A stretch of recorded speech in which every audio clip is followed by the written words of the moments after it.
Hello, everybody. Welcome back to the Around the JFL podcast. I believe this is episode 8, I believe I so. think. We are back. John, the commissioner, with Brady and Tristan. I'm finally here for a whole episode. The pants are off. We are ready to have a great, long podcast episode. It's been a while. It's been 2 seasons, I believe, since the last episode. The We're going to try last, to get back yeah. into, or go ahead. I was gonna say the last episode took place just before season 8. Distinctly remember this one because John was there for just a little bit, and then asked Brady and I to do a full first round draft prediction, which we actually hit pretty well. I will say, in hindsight, we got pretty close. We they may not have went at the right we were pretty close despite for our prediction being really early and before a bunch of trades happened. We were very close. Yes, so it has been 2 seasons. We are currently in the season 10 off season, going into season 10 prior to the draft.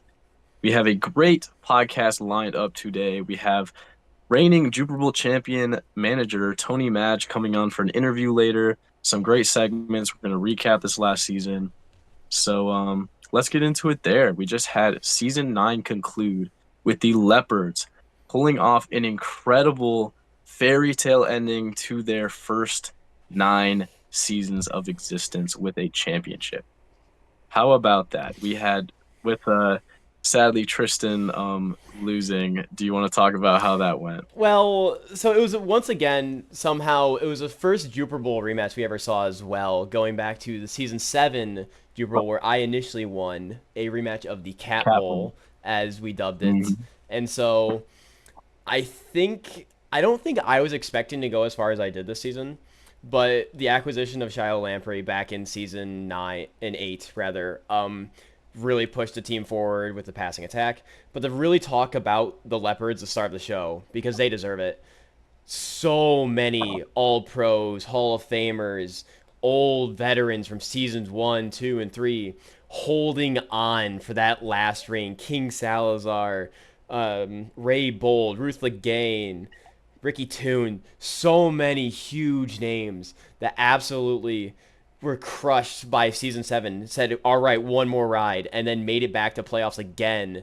And somehow, by black magic, Tony was able to convince his team one more ride is all it takes, and somehow got them there. Even with kind of a down season in the regular season for them as well, they had to fight and claw their way to that Jupiter Bowl appearance. They're like the 6th seed or something, I think, Yes, or they are something the close to it. lowest seeded champion we have ever seen. We have never seen a champion lower than the 3 seed, and the Leopards were the 6 seed, and they won this, No, which yeah. brings a lot of comparison to the Rhinos championship in season 8. A team with a very, very old roster, bringing everything they have in their final season before everybody is about to retire, giving everything they got and going out with a bang. Just the rigor mortis in the playoffs, everything they have left, a million Hall of Famers showing why they're Hall of Famers in their last career games. The Pretty Paladins, impressive. the Paladins team also did something very similar at the end of season 8 as well. They were missing playoffs, but they pulled out like a stunner of a game in their last like week 8 game, True. and went nuclear for like their skill level at the time. And while it didn't put them in the playoffs, they went out with a win and a bang. Just realized all three of us made the playoffs again. That is true. We did, Yeah. yeah. I won my division. Brad, your team was had a very up and down season. Went Yeah, into the season projected high, and then kind of had a letdown with inconsistent offensive production. But then, after thinking your season was over at 3-5, you scraped in at 4-4. You want to talk about how that went? um, yeah, overall, it was a really kind of confusing year, not just for me. I know that I've kind of talked to both of you about it, and the conclusion was just we have no idea what's happening. Um, Jack Malley started off really, really poor for what we're used to out of him, and but we were able to do decent because Curtis Sampson made up for the slack. Then after week 3, Curtis Sampson fell off a cliff.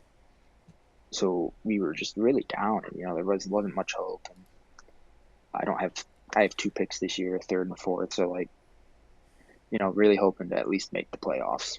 And absolute miracle happened last week. I strung together 2 wins, and I needed what, like 4 or 5 finishes to go a certain way, and I got them.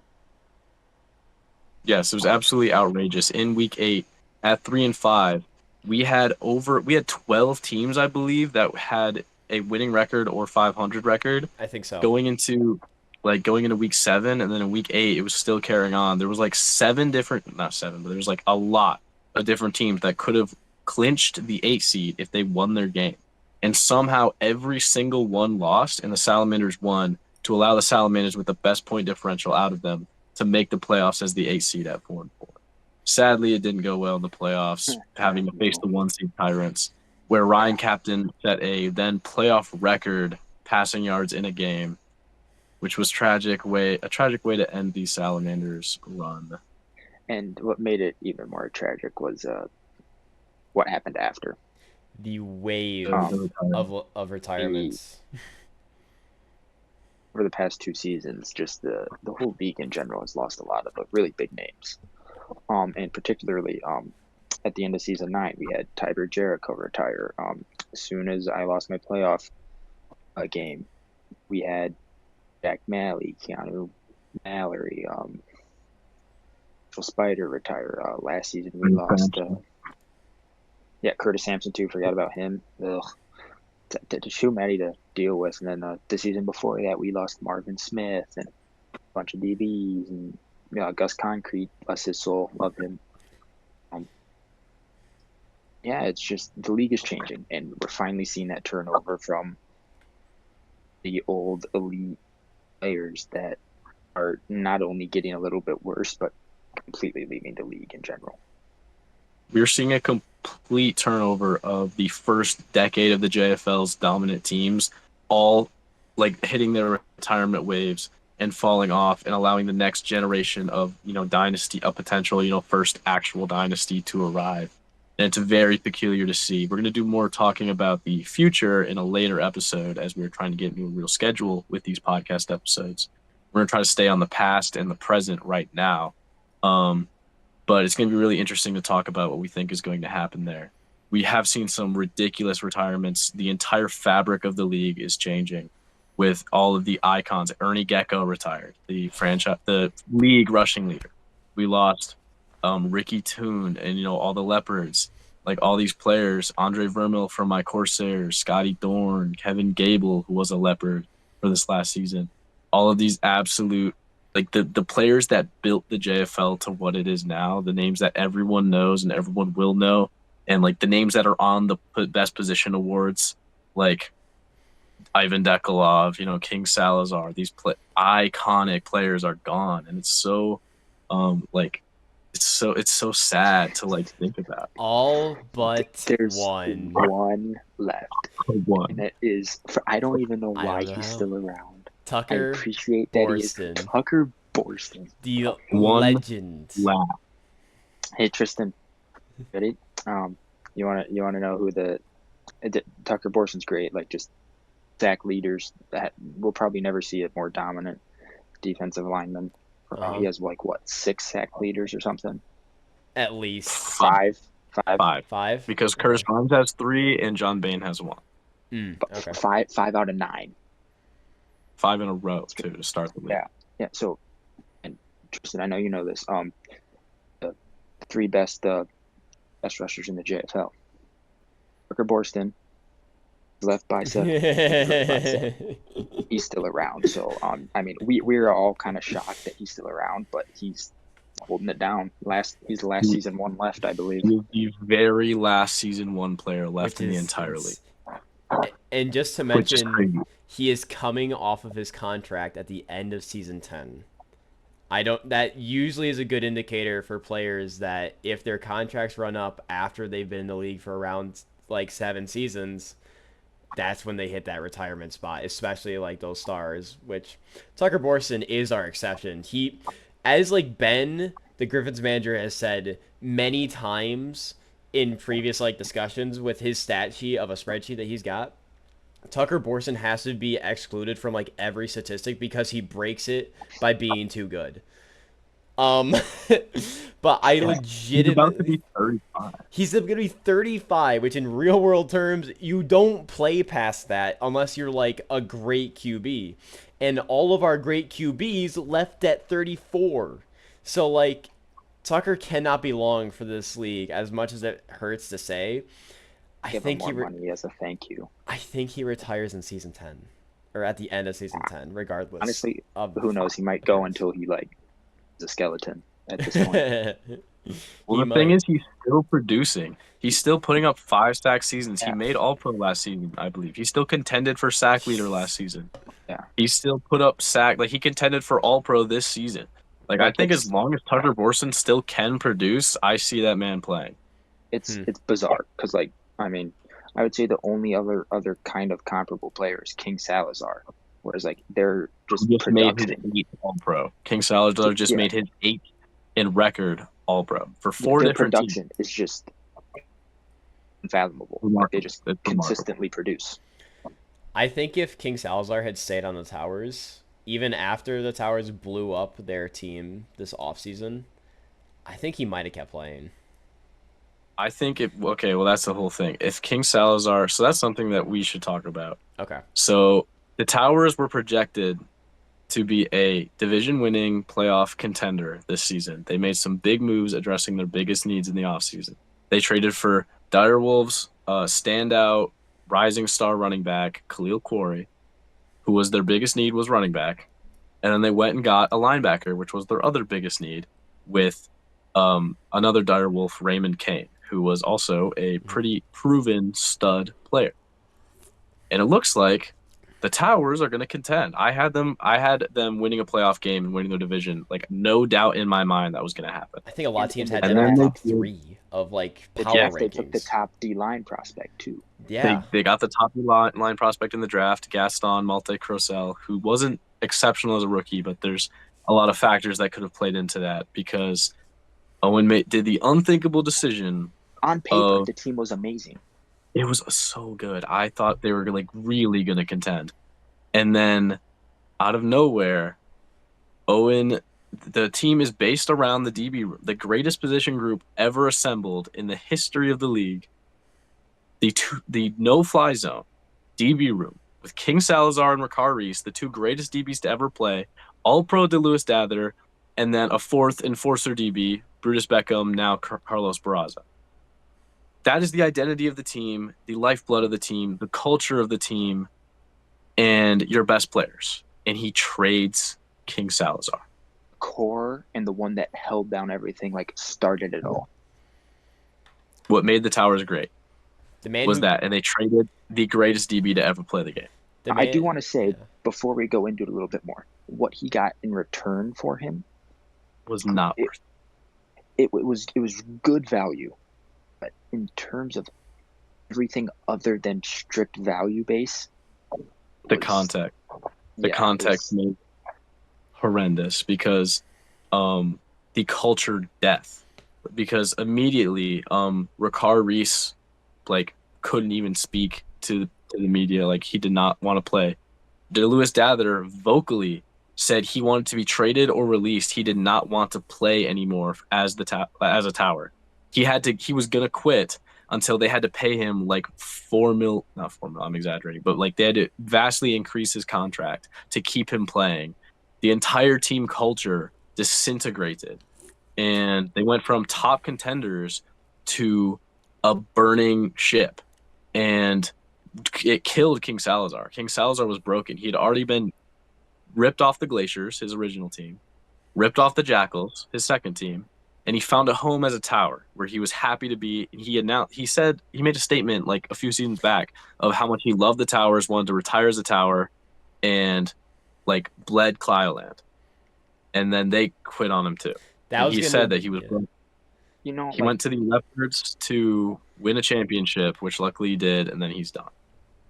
like this is a little bit of an extreme comparison, but that would be like the Sharks or the Salamanders or the Lancers trading either Ernie Gecko, Iver Jericho, or Jack Malley. Like the core, like the best player, the core, the whole entirety of your team at one position. That you're one guy, you get rid of them. And I think we're Now, I'm gonna not yeah. saying that it's like it was just culture wise, it was horrible. And And I think that's part of the reason why they lost, were the one win for two defeated teams up to that point. yeah. I think we're gonna go a lot more into culture later on with one of Mhm. our kind of our anniversary topic that we want to talk about later on. But culture plays such a large part in this league. It's an unseen stat, but it is something that is live tracked all the time, and it plays such a key part to winning those close games that it cannot be understated that having faith in your team and owning your team is not more than just having your name on the page. And Creates a better team chemistry. it speaks to how many close games have won and how far some teams have gotten based purely around how much that these players love these teams. And while we cannot see it as just names on a page, it is felt within the league inside the games. You could see it 100% in how the Towers played. All of the players, Khalil Corey, who came in, who was supposed to be the star, future All Pro running back, played comparably to the guys he replaced in Deegan Amuka and Rigo Fenum. He did not have a good season at all. Raymond Kane did nothing of note. You could really see it in the DB room, it was a unit, a family. Ricard Reese had his first season missing All Pro in his entire career, I believe. DeLewis Dather played awful. I think he got one pick, maybe two. And I really believe that all three of them would have been all pros together if they were still a unit. I fully believe that would have happened because it was a fairly weak all around defensive year for to making all pro. Like you could get in with six picks or six, sacks, and maybe not sacks, but linebackers was pretty weak. And I firmly believe all three of them would have been all pros together, and the Towers would have been a force.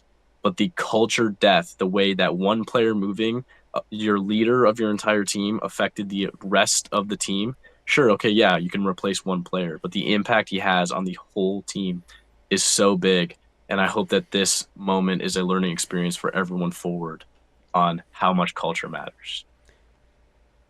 To kind of escape the Debbie Downer of that look into our season, let's turn our attention to some of the big names that came out of nowhere and that have finally hit their stride this season.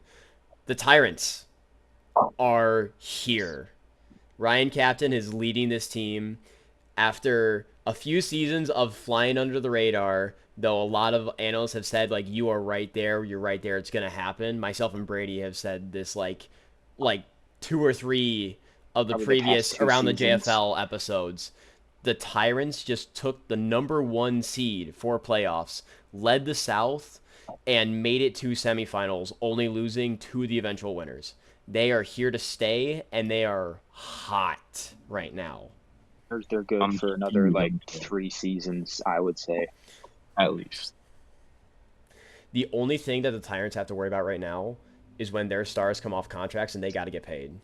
I haven't looked Yes, at their exactly. page about when those contracts are going to come up, but that's the biggest worry for a lot of teams when they suddenly get good. The Tyrants have slowly built to this level and have slowly gotten there, and I think one more key piece, and they're the next winners, 100%. And to kind of touch on the same kind of topic, but just not with teams that have been as good. Three teams that really took huge strides forward this season. The Emperors, Tom Marney, they found their quarterback, loves tight ends. Wes Bowen was insane this season. He had 13 touchdowns, which is a record. 13 touchdowns, a brand new record for a single Offensive player season. of the year, Yep. Second Jack time, cover two athlete. time offensive player of the year, tight end, Wes Bowen, Jadden 10 cover athlete, So remarkable. he's been insane. But the Emperors, they were really close. They made it to the playoffs. Yeah, they made it to playoffs. Yeah, They just lost their game. they made it to Lost their semifinals. second Tony. game. So I think Tony is ready to join us. Oh, well, sweet. Well, Yeah, bring hey. him in. I'll just keep going for now for a little bit. Yeah, and then the Hoplites, they had a great draft. They've been building the past two seasons. welcome Tony. But Hoplites, they really stepped up. They didn't quite find their full stride yet, but they're poised to make a big leap as they age a little bit and get more experience. And same thing with the Glaciers. They're young stars. Now, some of them kind of regressed a little bit from their rookie seasons, but in general, they're poised to be a good team for years to come. Very true. The Hoplites have been surprising. But now we are going to transition to our next segment. We have the reigning champion, Tony Madge of the Leopards here. How is it going, and how does it feel to have that trophy next to your name, Tony? First off, it feels wonderful. Would you like me to have my camera on? You You don't have to. you can if you want, you want. don't. It's up to you. All right, all right. I'm just very happy that I finally won. It's been a long time coming. A lot of blood, sweat, and tears into this team. A lot of shenanigans too. Yep.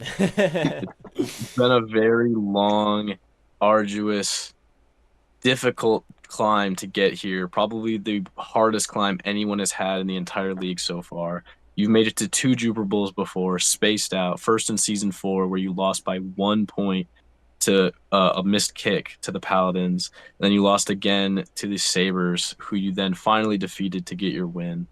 Talk about how difficult and long of a journey it was to get there, and like what you had to do to reach the top.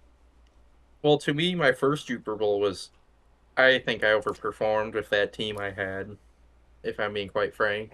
So I was just happy to be there. It's quite saddening to lose by 1 point, though. I kind of had to change my approach after a while because I had my star 4 guys, but the rest just wasn't. There was something missing from the team. So the last couple seasons, I made the big trades for Ray Bold, Ivan Dekolov, Gable, and King Salazar to finally get me over the hump, and just went all in. That's what I had to do to win it. I think it was a great strategy considering we're going to be talking a lot more about it later on how to build a championship team. But you made some major, major moves to add on to your core early on. With you already had Ruth Legain, you had your quarterback, you had Ricky too, you had these studs around the roster, and then you went and made ginormous trades to get top prospects, Curtis Rhymes, defensive lineman, and Jeremy Risen, who went on being massively crucial to your championship run. Talk about those players and what you had to do to acquire them. Well, Ryson, I feel like you know that trade a lot, John. But Yes. he was so pivotal for so long to this team. Will be dearly missed. Rhymes, that is almost a spur of the moment trade. I fell in love with him during the scouting process of that draft, and I just really wanted him. That's my initial. That's how I ran my team at first. If I wanted a guy, I went all out for him. It worked out, and then I kind of shied away from that for a few seasons because feedback from the rest of the league. A certain trade up and trade down in a certain draft. But You then after definitely were a that, big part of be like the trade inflation, giving such huge packages for Absolutely. single picks. But Yes, those players I did end up being insane. they were worth it. they are worth it. I don't know. Yeah, it is. To me, it is worth it. I love these guys so much. Rhymes is still here, thankfully. He's still in his prime. He's been. I just love the man so much. There's no words that can describe it. There's no He's rhymes just or so reason dominant, to it. so clutch. Rhymes is And arguably one of the most clutch players of all time, having Yes. in three Super Bowl appearances. Excuse me. He has 7 sacks, 3 in this last one, and 3 in the one before that, and 1 in the first one as a rookie, which is only comparable to Marvin Smith as defensive players in Super Bowl performances. Pretty impressive. Rhymes is a 3-time sack leader, second only to Tucker Borston. Without a doubt, undeniably the second greatest defensive lineman ever. And then Don't Jeremy Risen is also one-time best tight end winner, and without a doubt the second greatest tight end we've seen so far to Wes Bowen. So I would definitely say those picks were worth it in your runs. also don't forget about Curtis Rhymes. his interception in the playoffs. That's Yes. right. That is true. The second Curtis ever Ryan. D line to get a I think pick. third. I think he's the third ever. Is it I might be third? But wrong. like, It's second or Still a third. Well, I know very rare Denell Bryant got occurrence. one. Denell Bryant got one, and I don't know if there was another one before that. I can't regardless, remember. crazy thing to happen. That really honestly helped seal the game for the Leopards. Yep. Yeah, without Curtis Rhymes, the Leopards do not win a playoff game, I think, this season. Like, genuinely. Like, they were remarkable. This Or was he was arguably remarkable. our weakest team we've had in seasons, just It because the was, age finally caught up with everyone. the age was, but considering that all of the players were so great in their prime, their ability to give that all one last time in this playoffs, I think, was huge. Because if you take this Roofer, roster on paper and you just take all of their primes, I think it's the greatest roster of all time. Roof really gave it his all in his last game. Super Bowl MVP. Yep. Absolutely.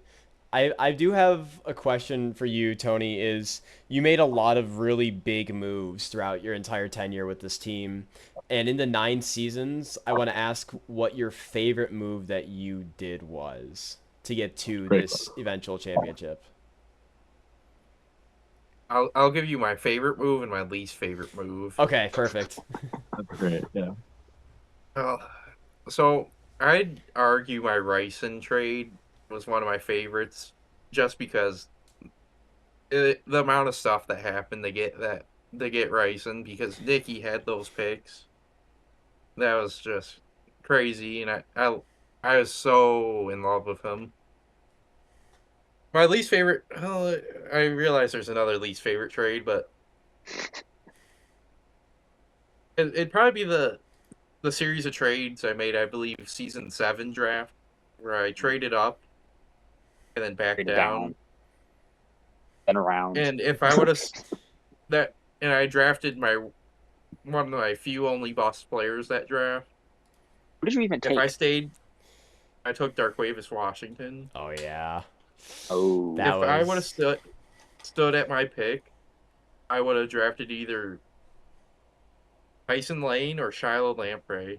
And Nicky ended up man. drafting Lamprey with my pick. I traded to him. None. Yeah. And then the Sharks crazy. then later got Tyson Lane all the way down to pick 10. And both ended up being great players. They did. They both have been, yeah. And Tyson Lane is now a Jackal, and Charlotte Lamprey is on The Sabres.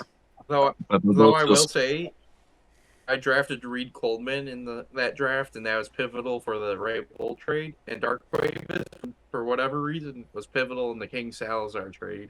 Yeah, that was bizarre, but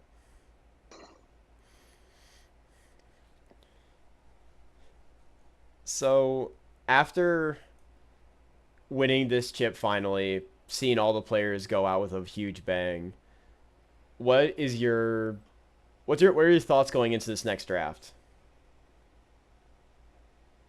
Like, I know the offense is really, really weak. But the problem is, like, I don't want to rebuild because my defense is actually still pretty good, even with all the retirements. Mm-hmm. So I wouldn't say I'm gonna go all out or anything. I'm gonna draft offense. There's no hiding that.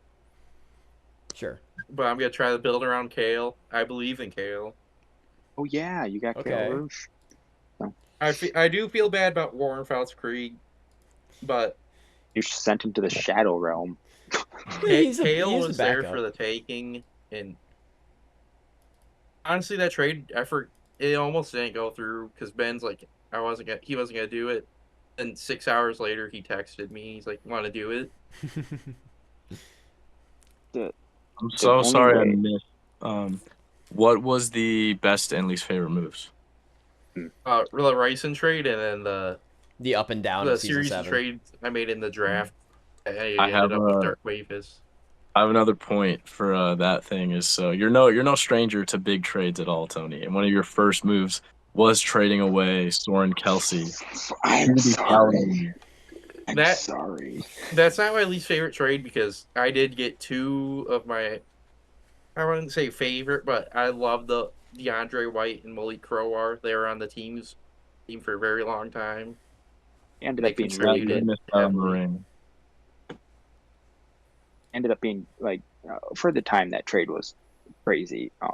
It But was, they but I ended ended up up slightly recouping on that. being really solid guys for you over your tenure with your team. And then I Soren just had Kelsey ended up coming back anyway for the ring. Yep. So Because I couldn't the keep him. redemption arc He's happened. expensive. Well, that and a few other reasons, but yeah, we moved on into the current state of the Leopards and what your plan is going forward. You traded for Kale Roosh, which was a huge move, I think. I think that could really pan out. But also, I do worry a little bit there because Kale Roosh came from one of the best situations you could possibly go into as a rookie with Garrett Breida, Zaire Madison, and Roy Dawkins, 3 all-pro receivers in one room, to a place who might have the worst receiving core in the league next season. Herbie Fletcher, wide receiver 1. I I would think say that's a this very season volatile situation. this will be a true test to see how good Kale could be with the team leaning on him to be the star. Yeah, I believe in him. I know he's not exactly the same player, but he kind of reminds me of a young Ruth Lagine. no, I 17 touchdowns and 8 interceptions. That's a very Roof stat line, to be honest. I agree with you on your kind of outlook on him as of we'll see how good he is because we will really get to see if the wide receiver room that he was previously with on the Griffins elevated him to a higher level, or if he can elevate The wide receivers. what I'm going to call the scraps of the Leopards to a higher level. Yeah, I mean, yeah. And I doubt there'll be any good wide receivers in free agency anymore with all of these retirements Yeah. and just people not letting go of their guys. There's so many wide receivers around, though. I feel like there is a hidden gem somewhere that you can poach or pick up because you need some kind of upgrade there. There's Try one any. Hotel Venice breakout incoming. there's one wide receiver that he's not in a protected spot, and I'll tell you later. I think he'd actually be good for you because he was kind of given up on. If he doesn't retire, I'd consider bringing back Carnell, even though he's just so washed. I think you should. Well, Let him do some. Owen was trying to slips. trade him to me the other day. one thing that we know that you will not have trouble with is cap space. As Yes. before contracts are done, you are sitting at 8 million out of 70. And that is an absurd amount of money to be playing with, that even after contract you probably will not even be above 50,000 or 50 million. So I think that's the lowest we've seen ever. it might be. Even that's lower than what like expansion teams get. Yeah. Well, I think part of my team building is I have these certain guys like Taekwon Trench. It's kind of like a money ball thing where like, I value them extremely, but they're cheap. No, that's a great way to put it. I think that's a fantastic way to put it. Whereas Guys other like people- Taekwon French do not show Fair. up high in other places, but I think he does give a lot to the team that doesn't show up on like stat sheets. Same with Terrence Jones because he works well with Curtis Rhymes, and Rhymes gets all the sacks. It's kind of how I feel about Deacon Black. Exactly, that's a good comparison. Except Deacon Black, I would say, significantly better, but he's expected to be the top D line prospect. I think Yeah, as so a you whole, have. this is Or very go ahead. solid. You have one draft pick, right, going into this draft. What is your And- plan there positionally? I would love to go wide receiver, but I think if there's a decent tight end on the board that I like, I'd have to go there. Good tight Really? ends are harder to come by than wide receivers, in my opinion. That's probably Yeah. true. I would agree with that. A lot of good wide receivers end up being in like a duo normally of Yeah. good wide receivers. I started out by drafting an elite tight end. I think why change now? Like the concept though. I'm not getting the top prospect Always- this time. You could always go get Tristan Queenson. Ugh. Yeah, Ew. no, I would say that's definitely true with the tight ends being harder to get because we've seen there's so many Hall of Fame and future Hall of Fame wide receivers in this league. When it comes to tight ends, I would say there was very few. There's Wes Bowen, Jeremy Risen, Heath Stafford, and beyond that, I don't know if It there's gets a lot Beyond harder. that, everyone's too young to decide. yeah, yet. there's no other guaranteed Hall of Fame tight ends right now. With wide receivers, you could count on three hands how many there are. So Yeah.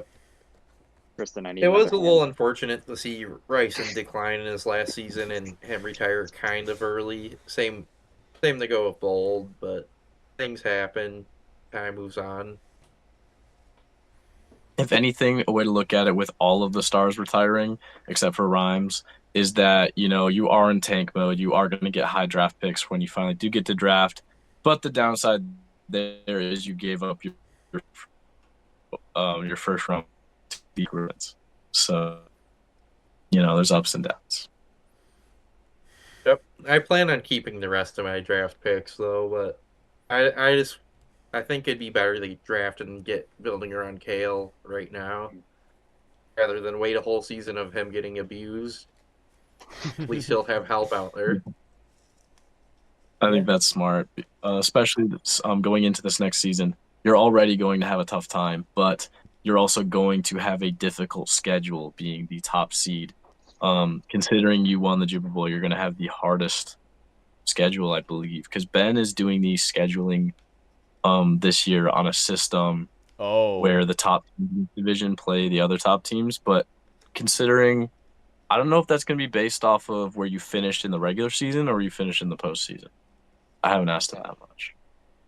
Yeah, because I feel like that's really honestly, interesting. go ahead, Brady. That's interesting because it could be based off of like just normal point differential. Which, if you look back to last season, like the Leopards made a playoff run, and they were the number one seed right last year, I believe. They were like Yeah. fifth in point differential. I So think like, um, so I guess it really just depends how it's being done. But it will be Mhm. interesting to see the new kind of system and see how it plays in. Or they won the division at least. The Leopards won the division with a worse point differential. But no, how it's going to work now is going to be, yeah, like the number one team in each division plays all the other number one teams and so on down the line. And then the divisional games and then one flex week of whatever game I feel like putting on. So, like rivalry games, like Emperors have to play the Tyrants, so Shea Heinstein and uh, Lucian Gonzalez get to, duke it out. The Things Sharks like gotta play the Justin Rhinos. Ryan, probably, things like that. I don't know if I've had like Rivalry week. I rivalries love it. anymore, really. I think some new ones are going to arise, which we'll talk Yeah. about in a later episode. But I see some big rivalries coming. Mm-hmm. We could do a segment at some point, like top 5 like rivalries that we've seen in the league would be a fun one. Now Leopards has always been great, Oh yeah, that's a good one. That is a pretty good one in history, isn't but without Mally and Ligai now, it's No, it has not always been great because it's always been week 8, and I think I've beat you once since it's been on week 8. it? It's horrible. It's been horrible for me. I mean, you beat them this time. And that's the one time. To make Like the point. I think the one time Griffins where I will be really shouldn't have beat them. Griffins will be real interesting now. Griffins Leopards with Kale. Kale revenge game, yeah, every season, as long as you have them. Yeah. Griffins are made up. The They're team that gave up on the rookie phenom. No, I know why they did it, but I mean, yeah, they're getting Kobe Sansa, but I don't necessarily watch Kobe know. be bad. Oh, I don't no. necessarily know if I would call Kale a rookie phenom. Yes, he was great. Don't get me Well, wrong. considering his draft status and his expectations going in, he was the last quarterback prospect who declared for the draft late because of injuries. Yeah. And he wound up being one of the best rookie quarterbacks for a playoff team. So in 7 games, he still had a better stat line than a lot of starting quarterbacks. So True. it's debatable whether you can call that. Yeah. I personally wouldn't, but that's just me. I do have one more, a couple more points I want to ask Tony about.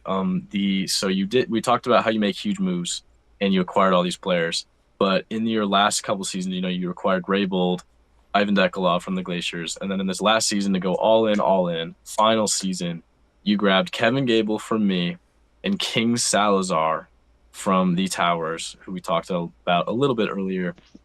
King Salazar made his eighth All Pro for you. You're his fourth team he's made an All Pro for. And Kevin Gable also, once again, came back to All Pro status. I want you to talk a little bit about what King Salazar did for players like Aeneas Allen in your DB room and how those two veteran legends were the, tipping point for your team. I think King Salazar did tremendous things for Aeneas Allen and Andreas Pollard's development. Because before that, I think Aeneas Allen, the oldest DB in the room was Stephen Flo. So he didn't have much of a mentor. I think I don't remember if he played a season of Carlton Lock or not. I He don't might think have. so. Maybe? He might have, but anyway, there hasn't been a lot of veteran leadership in that room. I think a true All-Pro Hall of Famer did tremendous things for them, and it showed up. And East Allen started really high. I think he finished with only 6 picks, but he had a great season. Pollard, he's very underrated DB in my opinion, but he does tremendous things for the team. And Dekolov too, because in his older age he couldn't do everything, but we had 4 linebackers on that team, and I think he helped each and every one of them, especially the 2 younger guys. Yeah, seeing Jimmy Howard and Thorol Mathis develop more, I think they really played above where they would have been with Dekolov in the room. And then seeing guys like Gable there, like Gable and Rhymes pushing each other, they had a fun battle for sack leader a little bit at the beginning there of the season. Mm-hmm. That was a fun dynamic seeing those two go at it. I was unexpected. That was unexpected to me, Yeah, but I I didn't was see it coming at all. Nobody saw that very coming. happy with that, of course. I mean, the team put up 24 sacks, I think, across the team, and 18 of those were between just Curtis and Kevin. So, Insane. yeah. I think Oh, overall our defense had a very tremendous year with the chaos plays. I don't know the Yeah, exact number, 100%. but The defense great being year. able to do defense was the star of the show for the Lepers this season because it really was like always the offensive show. And then this season, the whole offense is really old, and it took the defense stepping up, doing the offense doing just enough for the defense to carry the team to enough wins to eventually win the championship. So that was really interesting dynamic to see it turn around too. Well, remember what I used to call the defense last season? Dartland Degenerates. Oh yeah. oh yeah. Yeah, interesting thing too is 24 sacks that ties the most in this season. Does it The actually? season 3 Salamanders. Oh, Really? Wow. Yep. That's crazy. Yeah, it does. That's wild. Holy cow. So, just and then the next closest is the Rhinos with 23 in one of their seasons. But Mm-hmm. it's kind of a cool thing to see considering how old that those players were. Sharks also had a 23 sack season as well, actually, tying the Rhinos. Oh yeah, they had one season where it was ridiculous with Le'Veon Walker, Mitch Castle, Isaiah Kessler, and Whitaker Nichols. Season 3. Yep, there's a drawing of those 4 together. Yep. Yeah, it is still insane to me that Tucker's still playing. Yeah, we talked. we kind I of thought talked I'd be about rid that. of him. We kind of talked about that before you got on here, and we're kind of all bamboozled about it. I'll pay him as long as he's around. I mean, he's earned it. I still don't necessarily consider him a salamander because I got him from the Lancers, but I'm really happy that he made his home here. I mean, he's been there for 6 seasons now. I mean, I would call him a 7. salamander. Does anybody else have any last things they want to ask Tony about his rise to championship level? I think I've covered my bases. I have nothing to ask him, but I do just want to say congratulations again, and good luck on the rebuild. I'm excited to see it. Thank you, Brady. I'm excited to see Chad Mander start. I know, right? Let's go. Oh, it's gonna be.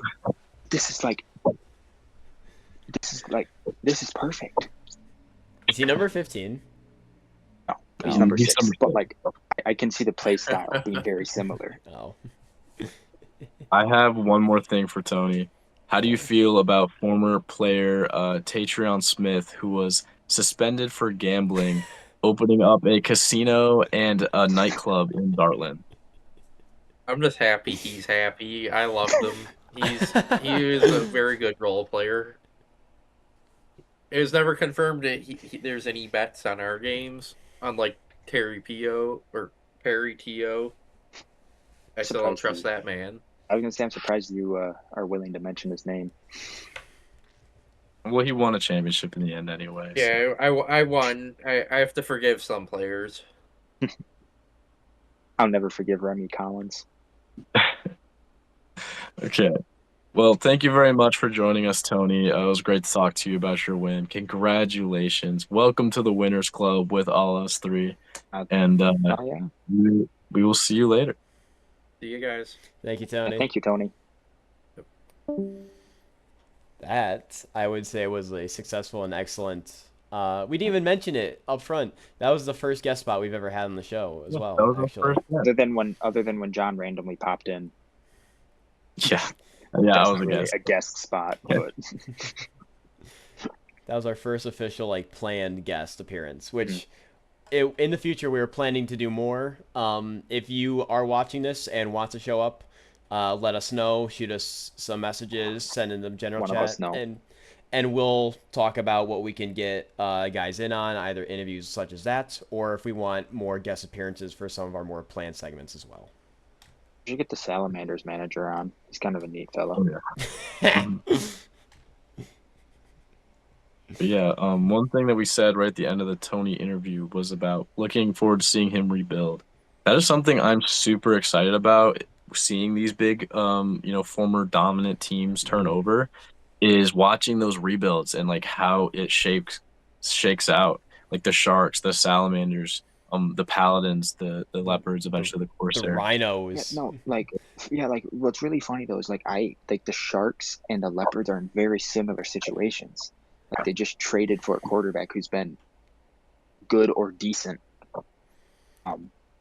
Oh yeah, other the than that, Sharks their just traded team's, for like, Conan, completely- didn't they? Yep. The Sharks' new quarterback is Conan McCullough. How about Yep. that? Did And he then- end season so, 9 with oh my 0 God. picks as well? No, he yeah. threw Did one in the he? last. He threw two. Oh. He threw two. He was so I'm close. happy.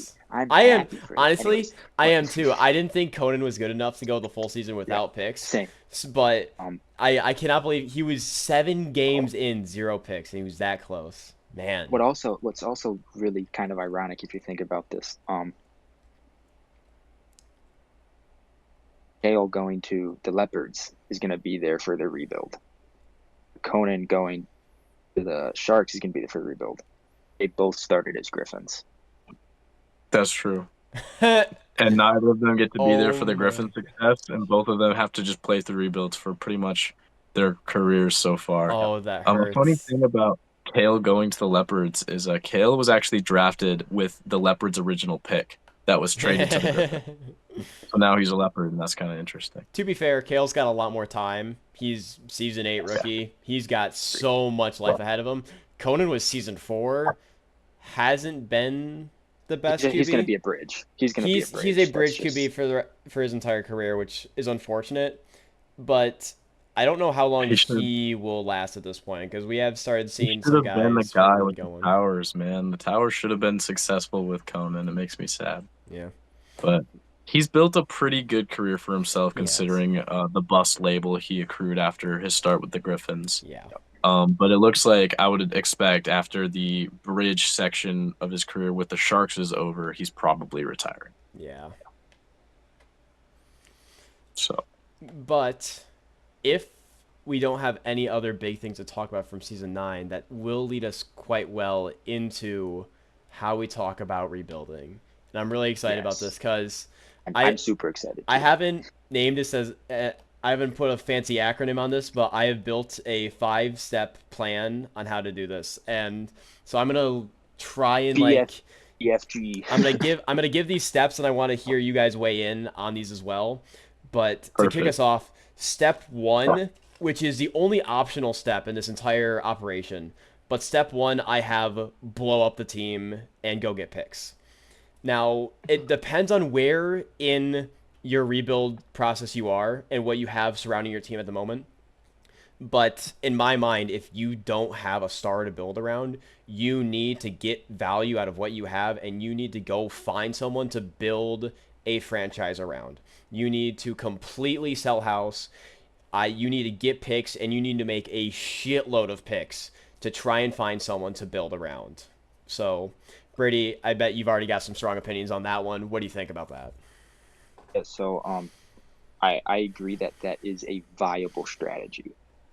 Personally, that's not something that I would want to do because I would say that me along with some other managers have really made teams what they are by drafting. I'd say that like I've been a fairly good drafter, getting core pieces for my team. And but if you struggle a little bit with drafting, absolutely go get more picks, shotgun approach, get a good core.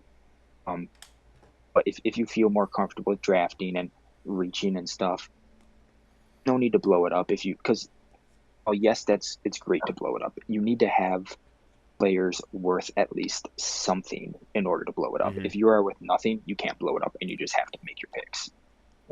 If you have someone that you can get rid of for like a second or a third, make it. If you have nothing else. Yeah. And that's why I labeled I this would say step as optional in the rebuild process. It's like the one thing where it's flexible. Sometimes you need to do it, sometimes you don't. That's really the key point of like this is like the make or break. Where do you start? that's what I was gonna say is like it's I think the step's very contextual. Like if you are a team with a bunch of like high value or moderate value players who aren't gonna work here or things like that, trade them. Get as many picks as you can in the step. If Mm-hmm. you can't because your team is gone and you just need to build from floor one already, then work with the picks you have. But this stage is about drafting picks to hit as many core foundation players as you can possibly And a big thing in the about draft. that is also the age of your players. If you know it's a long process ahead of you and you've got old guys Exactly. who are aging, sell them off, give them the contenders, take their picks. If you've got a small, young core, hold on to them, see what you can do. Which leads I was gonna say, into our step um, two of find your core players. And Brady, I'll however, jump back to you and let you go. just before we go ahead, just one last thing. Essentially, what it comes down to is if you need to restart and go from zero, blow up your team. Yes. And I'll, That's how I think yeah, what we kind of talked about and how my the conclusion that I came to on that is if you need to restart, blow up your team. right. Which, Cut. at, Trade old players. Mm. Trade old players. yeah, at this stage in the league, we're reaching the point where old players got to go. If you are rebuilding, old players have to go. Back in season two, when like the Salamanders say we're rebuilding from like their low point or the Rhinos, there's no one to sell house. You've had one season, no one's taken them. At that point, No one's old. you got to skip step one. You just have to start drafting and find and go to the next step. In season 10, if you've got guys from like season 4 or 5, you might want to let them go, find some new stuff. But that leads to step two of find your core. You need to find the guy that you are building around, whether it is a new QB, you are building around an elite room of defensive men, you have some elite wide receiver core players. You need to find what makes your team tick, and you need to build around them. Preferably young, preferably on lower contracts or high contracts once they come off those rookie deals, and plan around 3 to 5 seasons in advance. Find these guys that you are going to build around and make it sure that you lock them down. That's exactly like I was gonna say. Like this is a multi-season process. I would say my philosophy is you can get one to two, preferably more, but like two, like good hits every draft. You are on pace for this step to like build towards a good team. To get your core guys, you need to hit two a draft to be on good pace.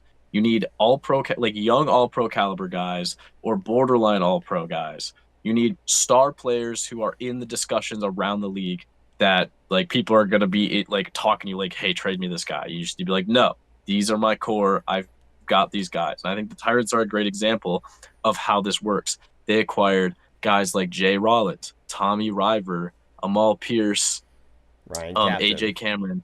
They get a couple pieces every draft. Darren King they No just got who gels. just turned into a star. Okay. Not quite, but the guys like Darren King and stuff, they're hitting every draft. They're getting core pieces from these drafts. And if you need to, trade up a little bit, get your core guys. Yeah, no, I'm very adamant about this because this whole step completely defines the next one, which I'm not going to spoil. But if you don't have your core, you're not progressing. You're just in a rebuild. Um, I personally found my core with my wide receivers, which I never really intended, but it just kind of fell that way. Like I had Soren Kelsey, I ended up drafting Devontae Hodgins, and Desmond Staller, and like that paired with Jack Matt, that's a good enough core that carried my offense for seasons. And then Curtis Sampson fit in nicely. But if you find your core and your guys, and not only what makes your team tick, but find the guys that make you happy as a manager. Like if you see a guy where you're like, I want that dude, go and get him. Like the last two drafts, I overpaid a little bit, but I went up to get Jair Joseph. I made All Pros rookie year. Loved him. Super happy with it. Needed a DB. Loved him. The one guy I wanted, I went up and I got him. Worth it to me. George McCown. I didn't necessarily need a new tight end, but I wanted a new tight end. I went up, I got them. They're my younger core guys. So I'm set for a little bit at least. You have those strong players that can keep the team together enough that you can keep building upon it over your drafts. Yeah, And and for me, it's the biggest thing is once you get those guys, do not trade them. Mm-hmm. Keep those people together. When you are building a contender or you have a team that's like trajectory is up, you should never be selling. You should always be buying. I do and think that this is, I don't mean to like sound rude or anything at all to anyone, but I do think this is part of the some teams' issues. Like if you look at the Jackals for the past few seasons, like they'd be doing really good, and then they'd like make a trade to gain a player, and then like trade either that player or someone who's even better already on their team away. Like, it's Infamously, they had Jermaine Ball, top D line yep. prospect, traded him out for Donnie Extroa when they're in, defensive help mode. They need better defensive stars. They get all pro Donnie Extroa, okay. And then they also traded out Donnie Extroa, and ended up with a really, really poor, struggling D line. And both of those players went on to make all pros after that. Mhm. And then we also just talked about King Salazar leaving the I Towers. was gonna Like say the Towers are a big thing too. Like they're infamous for trading players in and out. and this leads perfectly into step 3 that I've got down in build a culture. Now this is the I would say this can either be this is make or break right here. The core is something that you absolutely fundamentally need, but the culture is something that is intangible and you cannot find it, but it is required to win our Super Bowl. You have to have a team that buys into you as a manager, and a way to do that, from what we have seen, is find those good players, pay them, keep them, get them help. Do not take them away. If you find them help, keep that help. If you bring in someone, do not sell them away right away, because if you have a revolving door in your locker room of good players, it makes your better players not want to be there. It is something that is so hard to rebuild once you crash it. We've seen some teams have really good culture and then immediately tank it. We've seen some that stay stagnant down here for so long and have to work tirelessly for seasons to bring it back up. The Rhinos are an example of that latter one. The Towers and Jackals are of the former. If you bring someone in, keep them there. Keep your help. I cannot say that I know everything in and out about the culture, but I know that it plays such a fundamental level in this. And I'll give you guys a tip. John won't ever say this, but your actions as a manager play into this just as much, even outside of what you do with your players. No, I will say that is true. Keep it And civil in Discord chats. Hype up your guys and give credit where credit is due are my three biggest pieces of advice for when interacting with the league. And also I interact will often. I will go a little into detail about this. Okay. I do want to if it's okay with you, I don't mean to interrupt you, but I would like Go you ahead. to go last on this because you know the most. Exactly. That's I have okay. a Yeah. decently extensive thing to say, so go ahead. Okay. Yeah. So big thing for me is like I'm just gonna get it out of the way first. I'm gonna say like some of the biggest culture collapses that we've seen. The Lancers trading away Tucker Bush and Morty Oh. Fake.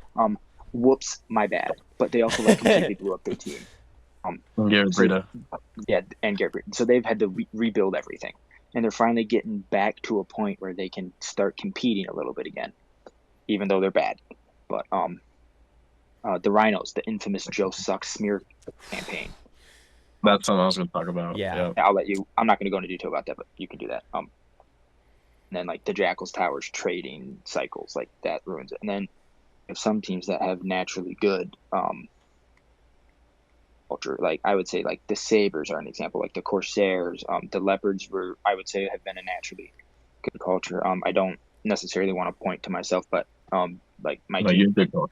I would been say the very good culture for a while. Cobras are probably pretty good on culture as well, bringing in a bunch of older guys and giving them second chances. That's probably I pretty was good gonna as say well.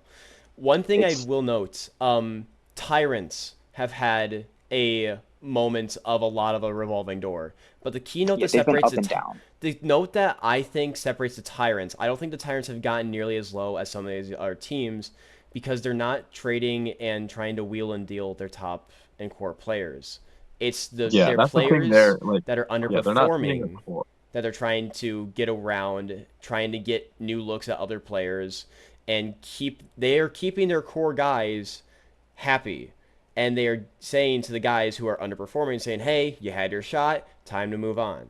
I think that that's not nearly as bad as some of what these other teams have done.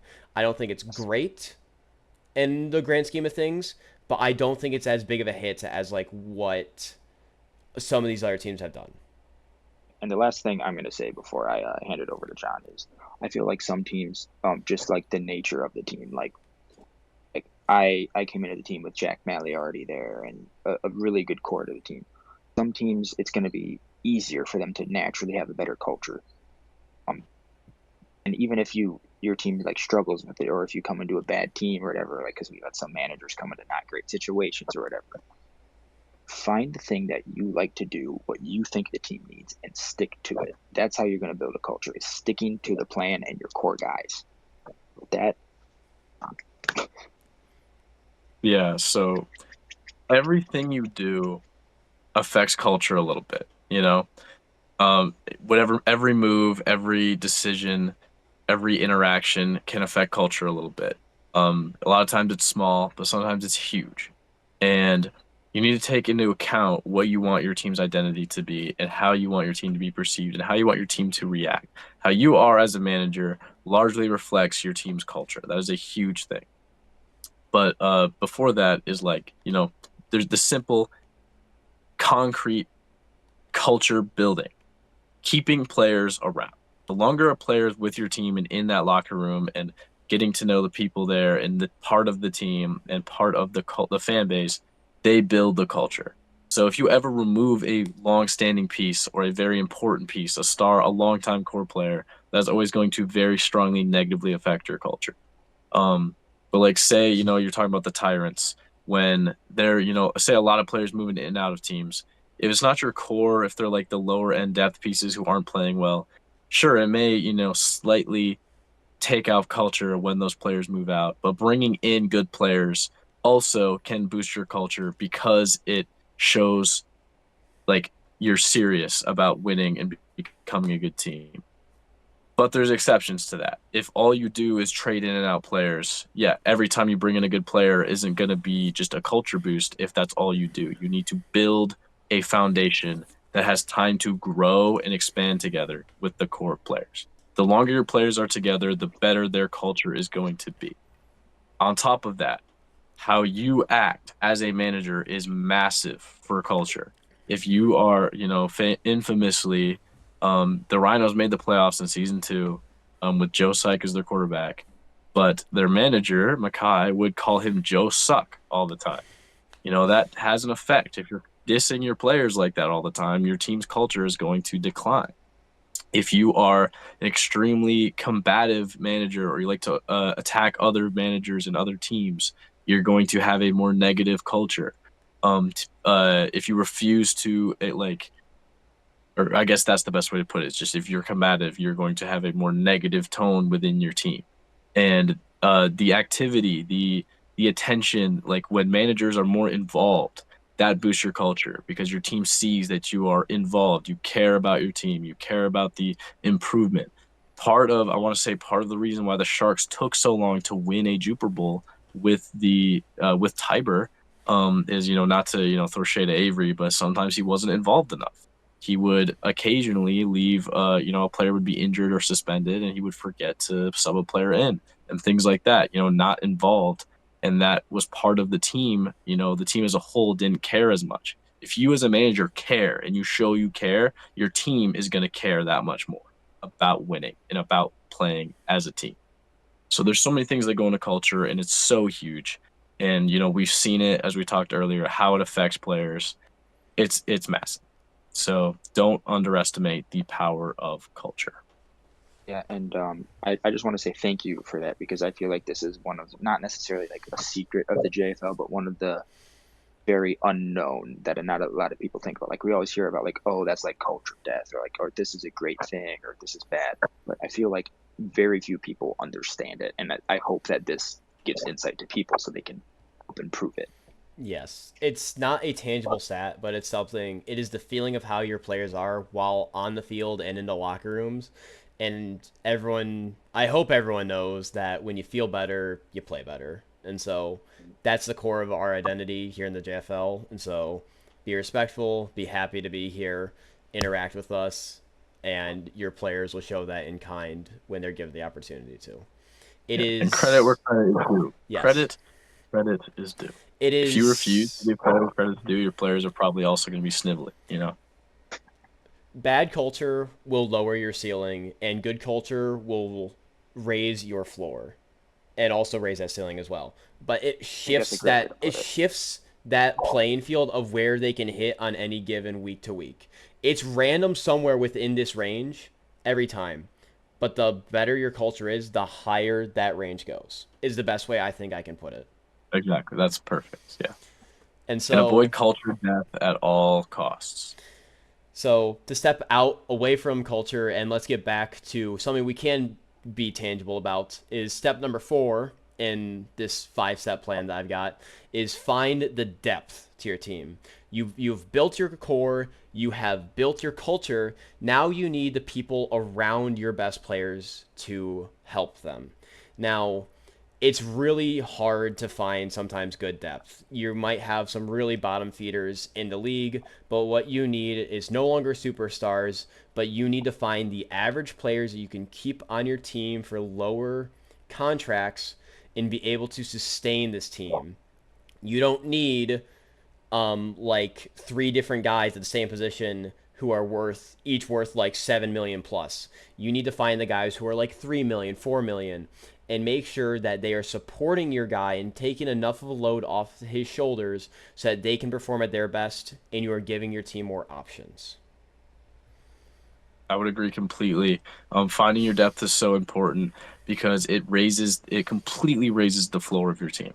When you have, especially if you have injuries or anything, but having those depth players who can contribute so that everything isn't riding on the stars. If the stars have a bad game, then you lose. Like if you don't have all 5 of your core players pop off, you lose the game because your depth can't do anything. You need to find reliable depth, and it really it is difficult, but there are ways to do it. There are lots of hidden stars throughout practice squads and in free agency. The Lancers just 2 seasons ago had a DB named Alan Newton sitting on their practice squad for like 2 seasons who never appeared in a game. He finally got elevated and only played 7 games and put up 5 picks. I that same season I poached Cat Monaco from them, I believe, and he put up two picks in his first game for me, and he's my star DB4 right now. So like it's huge. You can look around and find those pieces, and when you finally do get those reliable depth guys who can give you one, two, maybe even three chaos plays a season if they're on defense, or can give you a game or two of good production on offense. Um, those guys, if you can keep them around, that ties into the culture. Just having guys like that who stay builds your culture. It doesn't have to just be your superstars that are building a culture on the team. Yeah. For me, it was. I'm not trying to like, do anything or be snooty or sneer about, but for me, it was. I found it very easy to build depth because I got to a point to where I was like, I have my stars. If there's someone I really like, I can take them with a pick way higher than I should. Because like for example, Gus Concrete, he wasn't supposed to be as good as he was, but he was my leading receiver in the Jupiter Bowl. I won. No one would have expected that, but like, and that ties into the Curtis Sampson thing. Like, he was a blocking tight end. I ran a fullback with him too. It's two blockers on not only just running stuff, but also for passing downs. Matt Gregg, I love him. He's getting into some crazy stuff in the off season. Uh, like he's a blocking wide. he's I love that fake Twitter feed so it's, much. it's fake. No, that's real. Anyways, um, but like he's a blocking wide receiver. He's a tight end at wide receiver. He doesn't need to be good because he has Desmond Staller and Devontae Hodgins in front of him. But we saw at the beginning of the season he was putting up zeros for like the first 5 weeks, I want to say. But then the last few games he was putting up like either 100 yards and a touchdown or like 90 yards. Like, find those contributors either in the draft by taking people that you like or finding someone that you think deserves another shot, like poaching or signing in free agency. Just as long as they contribute in some way, you're doing good because they don't need to be superstars like John touched on, and they don't need to be great. They don't need to be like 6 chaos plays, 7 chaos plays. They just need to. They don't even need to have like a chaos play or a touchdown or whatever, but they can contribute consistently, and if they help, and they biggest thing is if they fit your team. If you're a primarily strong running team, I would say that you probably want at least one blocking tight end that will fit your team, and that'll be a big, Attitude wise, that's a big depth piece. Out the team in every aspect. And Just find the fit for your team. Find the players that you like and keep them. And ideally, my favorite way to do this is through the draft, because that way, as some of your older players retire or fizzle out or whatever happens, is that those depth players have learned underneath those players for so long that maybe once they get their turn to like start or really shine, that they can take over. And that's a really good way to put it. That depth, if given enough time to sit underneath your superstars, when they are called to the plate, they just might surprise you. Clay Schuzinger was my tight end for was the tight end for the Sabres the entire run that I've ever had. And I think like the only tight end the Sabres knew before he retired. And season 4 when EJ first came in, had some really stellar moments, like 2 or 3 like 100-yard plus games. I've been pouring through it for a while now. Then seasons 5 and 6 was pretty mediocre, and then season 7 Flayboater got injured early in season 7, like week 1 or week 2, and then Clay was my leading receiver immediately afterwards because he stepped up. I kept him around. He was my depth piece. He was my safety blanket, and then he stepped up to elevate the rest of the team when it was needed the most. Guys like that. Find your depth. Find who makes your team complete. Find who elevates your floor. And hope that they step up when you really need it. And they will prove you right if given enough time. One last thing that just popped in my head about that is it is okay for your depth pieces to be veterans. Get them, like, because if you have more players with experience, like if you have young stars, if you can get like a veteran running back or a veteran wide receiver, D-line or something, like Fernius Allen, like having King Salazar there was helpful to him. Mm-hmm. You can have veteran players there, and if you have them, and let's say they're out of their prime or they've really declined, if you have them there for 2 or 3 years for a cheaper amount, you get those players experience off of their whole career and what they've learned. So it's okay to have them like Kyle Montgomery. How long did he bounce around until he found a home on the Centuries? A while. A lot. A while. Now, obviously, that's not going to happen with everyone. I'm saying, like, you don't need to go and get all old guys for your depth pieces, but it's not going to hurt if you find one that fits and they're older. Mm-hmm. And now, finally, we are at step 5, the final step to winning the Super Bowl. I think we can assume by the end of step 4, you've probably hit playoffs at some point or are right on the cusp. Step 5 is go the fuck in. You take the Rams approach. You say, fuck those draft picks, and you sell out. Fuck the shotgun strategy of everyone at one position. You pick up the scalpel or the sniper rifle, and you find the one guy who's going to take you up. Now, you're probably going to have to take one of your guys from depth away, but if you're bringing in the right person, it's going to be a boost to culture still, and you are going to elevate your game by so much. For some people, it is trading way up in the draft to go up super high and get their guy at their most needed position. For others, it is going to go find a proven superstar and maybe paying a little bit more for him, but knowing that it's going to work. Or maybe both, like Tony did. Or maybe both. I'll be back real quick. Okay. So, John, if you want to speak on that first, then. Yeah. So, like, this is win now mode. You have made the playoffs, or you are projected to be a top playoff contender. You've won playoff games, and you know your team is in the place where you are that close. Like I would say, again, the Tyrants right now, they just made the 1 seed, and they made the semifinals. I would say win now mode. You need to, like, resources, like everything you have available to you, every draft pick, I would say throw it out. Open the wallet. This is the time. Like, capitalize now while your team has the shot. You don't want to play passive and like, oh, I don't want to sacrifice my future, and like I want to play safe and stuff. Well, then okay, you're gonna lose in the semifinals every season or something like that. Like, it's about winning, not about getting close every season. It's about winning the Super Bowl, and I think Tony did that fabulously. He took all of his draft picks, everything he had, he sent it out to get players like King Salazar, like Kevin Gable, Ray Bold, Ivan Dekolov. Early on, when he was putting his team into win now mode, he got Curtis Rhymes and Jeremy Risen, giving up these packages to get those superstar players. These are the top of the line guys in the league. If you're getting a veteran, consistent all pros, superstars, top guys, or top prospects in the draft. You need guys that without a doubt in your mind are going to elevate your team, and you need to open the bank to get them, because that is the tipping point of being a great team to a championship team, is those Hall of Famers, superstars. And I would say no holds barred, nothing. Go get them. Make your team unstoppable. No doubt you're going to win. Yeah, I'm trying to think of like some of the biggest ones that have, like, biggest win now moves that have happened. Obviously the Morty Fay, Tucker Borston, and I would say even the Soren Kelsey thing, that was big, but that's just on my end. Everything that Tony did, it may not immediately pay off. Like, look at it in Tony's case. It took him how long to win one? But I think he did a little too early was his problem. But I think he did too, but it eventually paid off.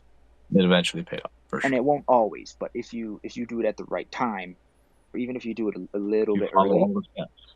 if you follow it and you stick with it, it will eventually help you. But like other big win now moves, I'll say the Sabres. Two or three seasons in a row, I traded away a lot of picks to move up in drafts to get Alaric Dredd, Morris Falls Kentrell, and the move at the end of season 8 to acquire Shiloh Lamprey. I have sold so much over the course of so many seasons to go and get those players where I haven't drafted many players in my tenure as a manager aside from season 4, because I've been in those win now modes almost.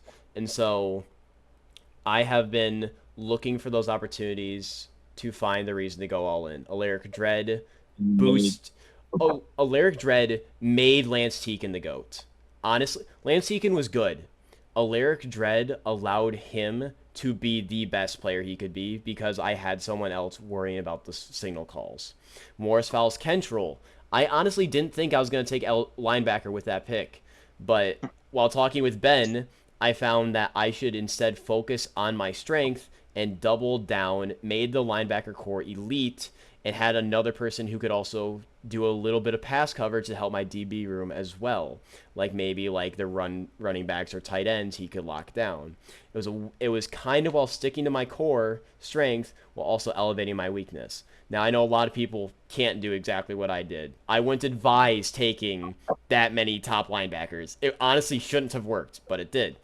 But the concept of going up, go get the guy is still on the plate. Yeah, the fact that they're superstars. Like, sure, you might already be loaded at the position, but a superstar is a superstar, and they're going to help your team in ways that, a depth player or anybody else can't. And you made three straight Super Bowls, which has never been done before doing so. So, get your guys open the wall. Shiloh Um, should have won me another one, and I'm a little yeah, sad it hasn't. But that's the type of move of selling for Shiloh Lamprey and Gale Lane Jr. at the time when I did is the type of move we're talking about. Go find that spot to elevate that team. Yeah, and the Glaciers think they're kind of there right now. They just went and yes, grabbed Dante Okada from the yes. Towers. And this is kind of to do with the Shiloh Lamprey Gillen Jr. thing. If you've already been to Jupiter Bowl or if you've already won or had playoff success, but like in me and Tristan's case, we've both already won Jupiter Bowls and we've been to multiple after. You not only should you continue to go out and get those pieces, you have the luxury to do it because you have that team that can go and win one, has been there multiple times, multiple years of playoff success. Like I'm just going to use my stuff for example because that's just what I'm most familiar with. Like Jair Joseph and George McCown. Did I need to do that? Absolutely not. Did I? Yeah. Because for me, there's no reason for me not to. I'm not going to get any better by wasting all those like kind of mid round, not wasting, but using those there's mid round picks, try and get something better at depth pieces rather than go get, in my eyes, what I saw as a star, and they happen to be that for me. Now that won't always work, but you have the luxury to be able to go and waste those picks to jump up and get someone you really like. I'll Yeah, shout that's a out good point. Or yeah, go ahead, Tristan. I was gonna say I'll shout out the original Paladins when they did it. They won the first one, Yeah, missed the second great one, point. and then they traded back for Garrett Breida, who 2 seasons later got them their second and the only team to win 2 Jupiter Bowls. They They had also their traded team for Lamar still, Humphrey. and Lamar Humphrey. They had their team. They still were in good contention, so they kept trading and looking for those pieces to elevate them. They were still in that scalpel mode. Yeah, that's a great points. Paladins is a great example here because they went and found those superstars. And then also when you follow like especially this step by process, when you have your depth established, those extra picks aren't really useful anymore unless you do hit something crazy with them because you have your depth already. So turn those picks into a guaranteed slot in superstar instead of, like sure you can keep shotgunning and hoping you hit some stud late in the draft that's going to be some, steal of the whole thing. But you could take the safer route and pile those picks together that you're probably not going to use anyway and turn it into one or two superstars. I'd like to I think was just that you've got maybe lower on the pole or totem pole of like when you're using those later round picks, you've got 5, 10, 50% chance of maybe finding a superstar, if even that. If you're drafting way up in the first round, it's probably like a 70 to 80% chance. And that discrepancy that's a 60% like swing in like percentage of staying stagnant and making the Duper Bowl. In my eyes, that that choice is clear.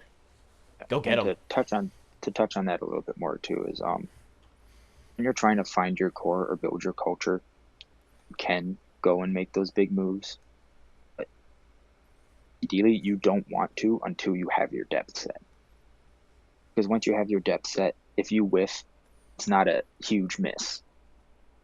Or even if you get a star player, but not like, let's say if you trade up to like pick number 3, for example, and you take a guy and he ends up being decent or even bad. If you really needed, like, we're hoping for that person to be good to make your team good, it's not a good look for your team. Like, if you don't have core players and you don't have your core set, if you go trying to hit a superstar, you miss, you can't really recover from that very quickly, considering sometimes what you have to give up with trade inflation to get up there. Whereas if you whiff a little bit when you're already in a great like championship contending spot, it doesn't hurt as bad. Yeah. Well said. So Is that that is the 5-step plan to at least get to and hopefully win a Super Bowl. Step 1, if you need it, blow it up, reset, get more picks.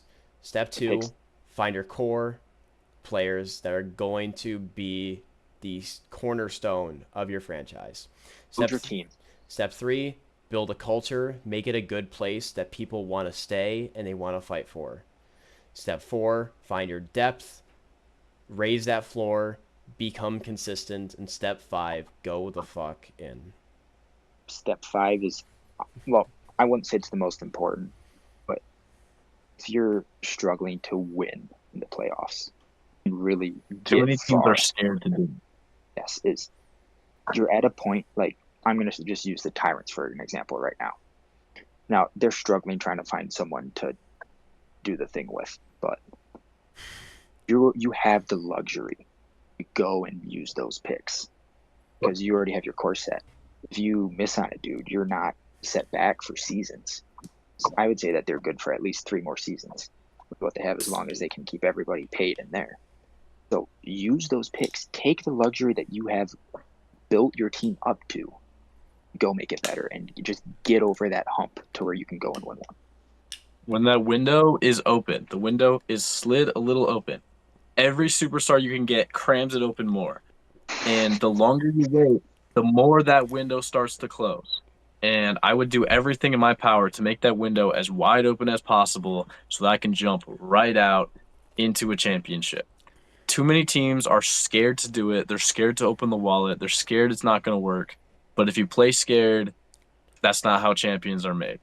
So I hope everybody takes this advice. I think I firmly believe in this step-by-step process. I think that besides like just straight dumb luck, I think this is the best plan of action, at least according to our experience so far. On top of that, like, not saying that we know everything about it, because we don't. It's a guess. We're guessing, but this is what we found that works for us. And I don't even know everything about it. So this is how we see it, and we've kind of come to this conclusion together. I've been to 3 Super Bowls. Tristan's been to 3. John's been to multiple. We've all won. No, I have. We've only been to 1. There is, across this group of 3 managers, there are 7 Super Bowl appearances and 3 trophies. 3 wins. So I think not that we're the best to listen to. We don't want to toot our own horns, but we like to think that we do have a grasp on it. And if you have questions about it or commentary, talk to us. If you need help figuring out which step you're probably in at the moment, come talk to us. Shoot message us in general in Discord, or come talk to us individually. We can help you out. 100%. We like to see teams that are competitive. So we're probably usually going to help you out in some way, shape, or form. Yeah. And reach not out to try us. not to mislead you. I would say that most of us are pretty approachable. Most of us will respond to you as soon as we can. We want to see everyone do better and be competitive. We don't want like 4 1-7 teams every year or an 0-8 team every year. We want to be as competitive and as fun for everyone as it can be. The league is more fun when we have really new special. winners. Yes, I think it's so special, like getting to win the championship, because it is, a huge process and it takes a long time. And I think it's special, and I want everybody to have the opportunity of building a team that's good enough to feel that. And I know Tony's riding high on finally making it there. I'm so happy for him, and I want everybody to get one. So I like we're not lying to you with what we think will work here. We We're not believe in it. trying to we're not trying to set you back. We're not trying to. And if you find something else that works for you, you don't have to listen to us. If you Yeah, find well, like something that works great for you, do it by all means. there definitely can be exceptions. Like I think that the Towers could have been successful with their trade. 5 steps of trading strategy. I think that Everything could worked have out. worked. I If think if they they don't just sell, but, I think they just took it yeah, a step too far. I think it was yeah, poised to work. I like think there we was are just definitely exceptions. yeah, we are just presenting our favorite and preferred method to get there, and the one that throughout history has shown to have the highest success rates, because the salamanders, the corsairs, the sharks, the sabers, the rhinos, the leopards, this is how we have built our teams to do this. It's not the perfect strategy. There is no perfect strategy. It's not the only strategy, but it's the one that we've seen work the most, and it's the one that we're trying to enlighten people on and open the doors so that they can themselves utilize it as best as possible. Yeah, and I think another big thing to add on to that is it's not like it's just been the past 3 seasons that this has worked. It was in the first three, it worked. First three, it worked for people. In the last few, it worked for people. If it's done and everything clicks and it works, it's worked across all 9 seasons that have happened so far. So it's not just like a It's hard for it to have worked in the first like two because there just wasn't time for all yeah, that. But like I would yeah, say for your Jupiter Bowl 3, yes, I would say the foundations of that all were there. yeah, but like it's not one consolidated or like 2 seasons of this working. It's happened multiple times. So we believe that it's a viable way to go, and we want people to be successful. So Mm-hmm. So I think that wraps up our 5-step plan. And John, I think at this point you have got one more segment for us before we take off at this point.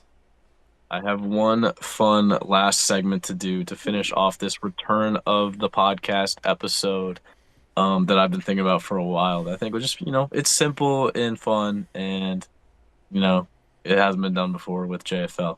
So I need both of you to open up a doc if you can. Is that possible? Yeah. uh, yeah, I'm Okay. I'm kind of scared. Okay. No, it's not.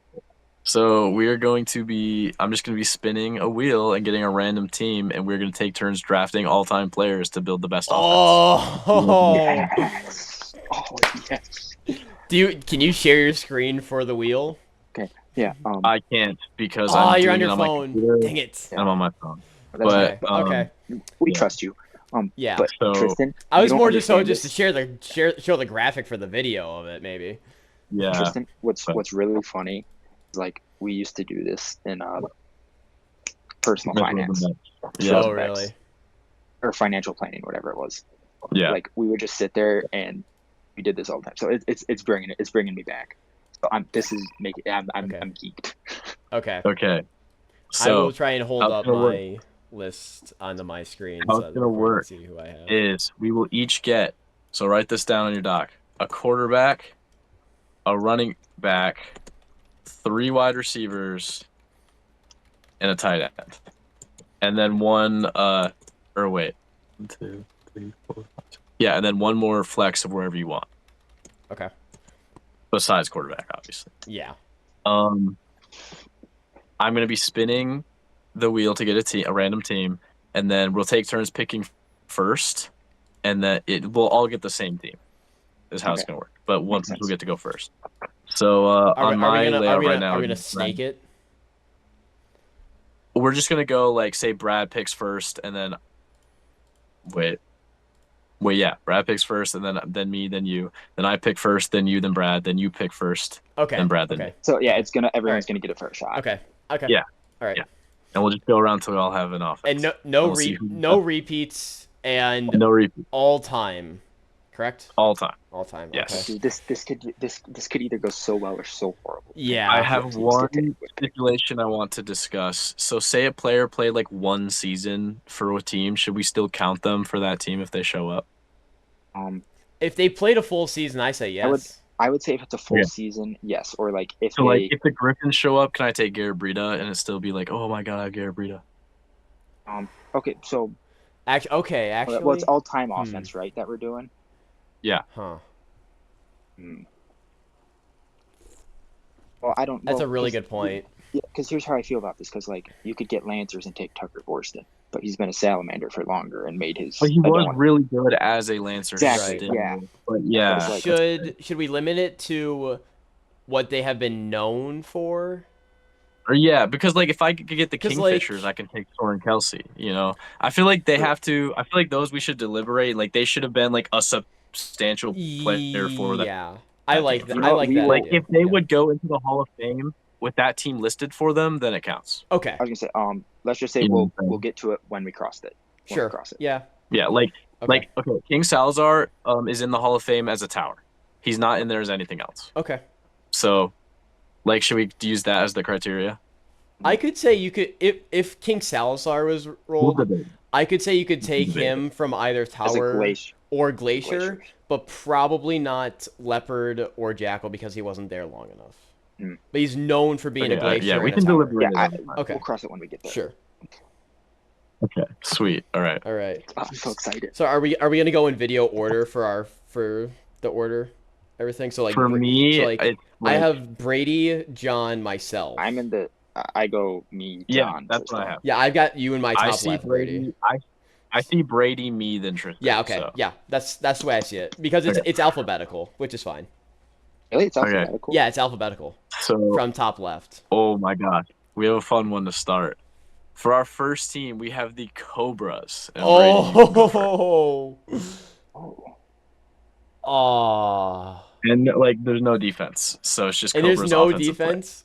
Okay. Not even like a defensive star. Nope, just straight offense. Oh. I need to look at the Cobras for a second Okay. because I don't know. It's I rough. wanna- I have my answer. I know what I'm taking. I feel like I know what you're taking too, and I'm upset by it because I feel like I want to I take have it. two answers, and both are fine with me if Here's I the, get them. I here's think the it's thing though no is I can't take any of those two because it's probably gonna go because they're both gone by the time it gets to me. Ah, shit. Hmm. And they don't have a long player history either. They don't, No, they don't. unfortunately, and we don't have like Um, player history I haven't fully updated updated either. player history since like season 4. Like Yeah, it's too hard to do at this point almost.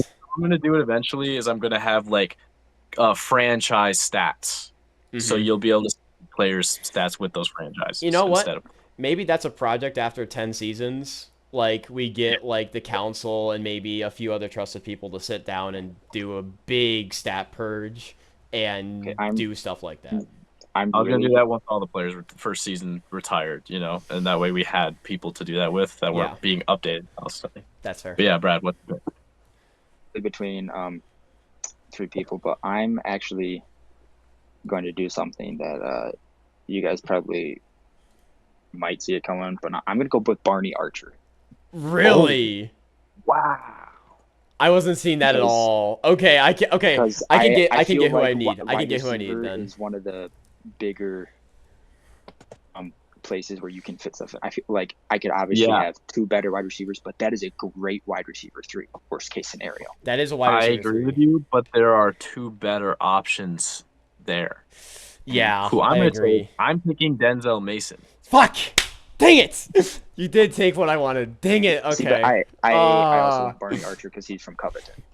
Fair enough. Dang it. And then Okay. there's one more right answer that I think you also missed, Brad. That's not. Watch Barney Archer become a superstar after this season. I That'd be mean, hilarious. I almost took him if you fell to me. like, I think I feel like it's obvious. I'm gonna take Raekwon Gibbs. Yep, that's exactly who I would take. I can't I believe almost you went let me have Omarion their star. Crawford. I can't believe you let me have their star wide receiver. But okay. I mean, hey, I'm building my team. We'll see. Okay. All right, I would say that's Okay. a rough start for Brad, but that's Okay. okay. It's a rough All right. goal with the Cobras. Next I'm team. going to be in After- pissed after- if we get after the this- Salamanders and I don't get first pick. Actually, after this, It's we should Salamanders. no fucking. Fudge way. Salamanders.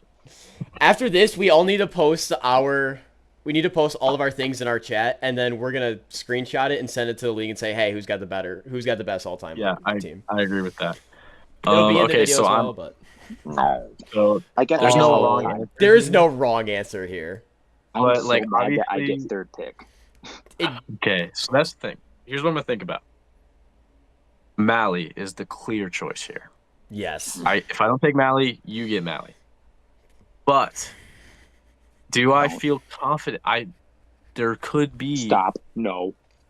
Hold on. I could get Grady Burke or Tyler Jericho or something, and I could take Hodgins or no, I'm taking Jack. Fuck. Yeah. No. Okay. Yeah. All right, That's the Right, thing is it's like fine. it's the best QB. You're gonna still be able to find probably a good player on those other teams. Like that is the best. That's the best pick. What are you doing, Tristan? This really. Well, I'll tell you now is I'm not taking Curtis Sampson. I'm not taking running back right now. I'm You're taking so lucky, John. I'm You're taking so wide lucky. receiver. Yeah. I think I'm gonna take Devontae Hodgins, the Triple Crown winner. I have I think to. that's the right choice. Dude, this was worst. Yeah. This was literally worst case scenario. It is. It 100% is. If I didn't get like first or second pick for Okay. my own. I'm surprised you didn't take Desmond Fowler. Here's the thing. Yeah, but like, this is all time. We're playing the No, all that's a time. joke. I know. I actually did debate it, but we're playing the all time game here, and I got to take the best player. I did debate it though. I did debate it. So Brad now either has Joey McClain, Matt Gregg, or Henry Rodriguez to choose from. Oh, he could take Desmond Saller still too. Honestly, No, I'm joking. That was a Matt joke. Gregg. Honestly, I would love to take Matt Gregg. you're not winning I'm this not- No, you vote have then. Sampson, George you- McCown, or Desmond Fowler. If you know. take Matt Gregg right now, you're not getting a single vote for who built the best team. I'm sorry to say. No, I would get one. Would be Yeah, myself, your own. but, here's the thing: is I would really love to take Curtis Sampson here, but I feel like there are enough good running backs Ooh. around that not Okay. necessarily are better, but around the same. As much as I love Curtis, I feel like it's more important for me to take a tight end here. I've got a joke cocked ready. Gus Conker, no, George McCown. I'm taking George McCown. And Curtis Sampson gets snubbed once again for the last Oh. time in his career. I feel bad, but I need to take George McCown here. That's so funny. Watch us all not take running back until the last round, and we pull Corsairs. Oh fuck. That'd be so funny. No. If we hit Okay, Corsairs, anyway. all of us get a running back. That's just kind of Yeah, what we all. happens. Or Alright. or you or I take Grady Burke. Okay. The next team is the Sabres for Tristan's first pick. Bro. I'm taking EJ. I'm taking EJ Duffy. There you go. That's a no-brainer for me. I'm sorry. That's Yeah, the best player on the team. I have to. So That mad is that I don't get that a is my quarterback. boy. That is my boy. Long watch you get Grady heart Burke and now, soul. Brad. I don't know if I would take Grady Burke. Here's the If you thing. get Grady Burke, then yeah, one of us will get Grady. Sabres still have Oh, a the lot Corsairs are of so Sabres. loaded I feel like off. Sabres still have a good few picks outside of just The EJ. Corsairs are disgusting at every position other This than is tight true. end. This is true. Which Mitch Shelvin still ain't no slouch. Exactly. He's no slouch, but like I would say like there's at least one, if not there's 3 disgusting running backs. That's true. Yeah. Done to Two take Marty really DeBerry. Here's the thing, though. Wait. We're forgetting. We have a flex. We do have a flex. Yeah. Do you True. have a I think that Sabres, huh?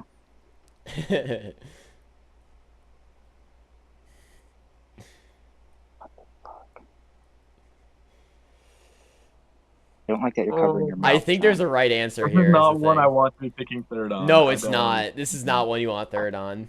This is Unfortunately. there's like EJ. I mean, Flay's an option. I can't take Clay. I already have George McCown. I mean, I mean, you you can could put him. You flex can him. flex him. But then that does That would be an awesome tight end. does eliminate your flex option later on, though. There's Reed Derby. There is We Reed. don't want that running back there. Oh. Is it okay to take Shiloh here? I think that's the only option, to be honest. You say like, is this like a great like? It's not like he's a pet like. I think he's gonna stay on the My, Sabres long enough. am I No, fair he's to the, you take him? can And take Okay. you can take he's Shiloh. been here a season and a half at this point. He just made All Pro. He was like second or third in He's gonna receiving be here yards. for a while. He's Yeah, Shiloh's clearly a Saber. He's Unless gonna be I remembered as a Saber. unless I run into contract trouble, he's staying a Saber. I'm gonna be honest right now. I feel like I got a top 3 tight end in the JFL. I agree. I think George McCown is a future Hall of Famer. I think George McCown is a good pickup. That's a good. I think I I may think have. McCown. Ooh, actually, without Malley now, I don't know. But my original prediction was McCown's going to surpass Heath Stafford all time eventually. Ooh. I think that I may have made a little mistake with Barney Archer, but it's because it's all time. But I'm happy because it's a Covington dude. But now I have 2. Yeah. Are you getting Shiloh? Are you taking Shiloh? Yeah, he's taking taking Shiloh. Yeah. Took Shiloh Which I That's think a good is pick. I think is fair. because There was a lot of it's either talk about you that. taking him in that draft. I thought you were going to snag it. It was a very I think it's I went with Dredd in that debate because I could 100% clear that Alaric Dredd was not the murderer in that pass Ross thing. And for trading all the way up to number 2 and in win now mode, kind of, I guess, if I whiffed and pulled the murderer, I would have had to go back into rebuild mode. Straight up, I would have to go to rebuild mode. Tristan traded up. I traded up. We both passed on him. And then Nikki pulled him. Okay. But he's here now. Or in my pick, I already have Denzel Mason in my receiving core, who's not, the greatest. Do I want to add another guy who's never made an All-Pro with Flay Boder? That pains me that he has never made it. He's been here's so the thing. close I so feel many like- times. I feel like it's between Flay and Clay. I agree. Yeah, it is for me.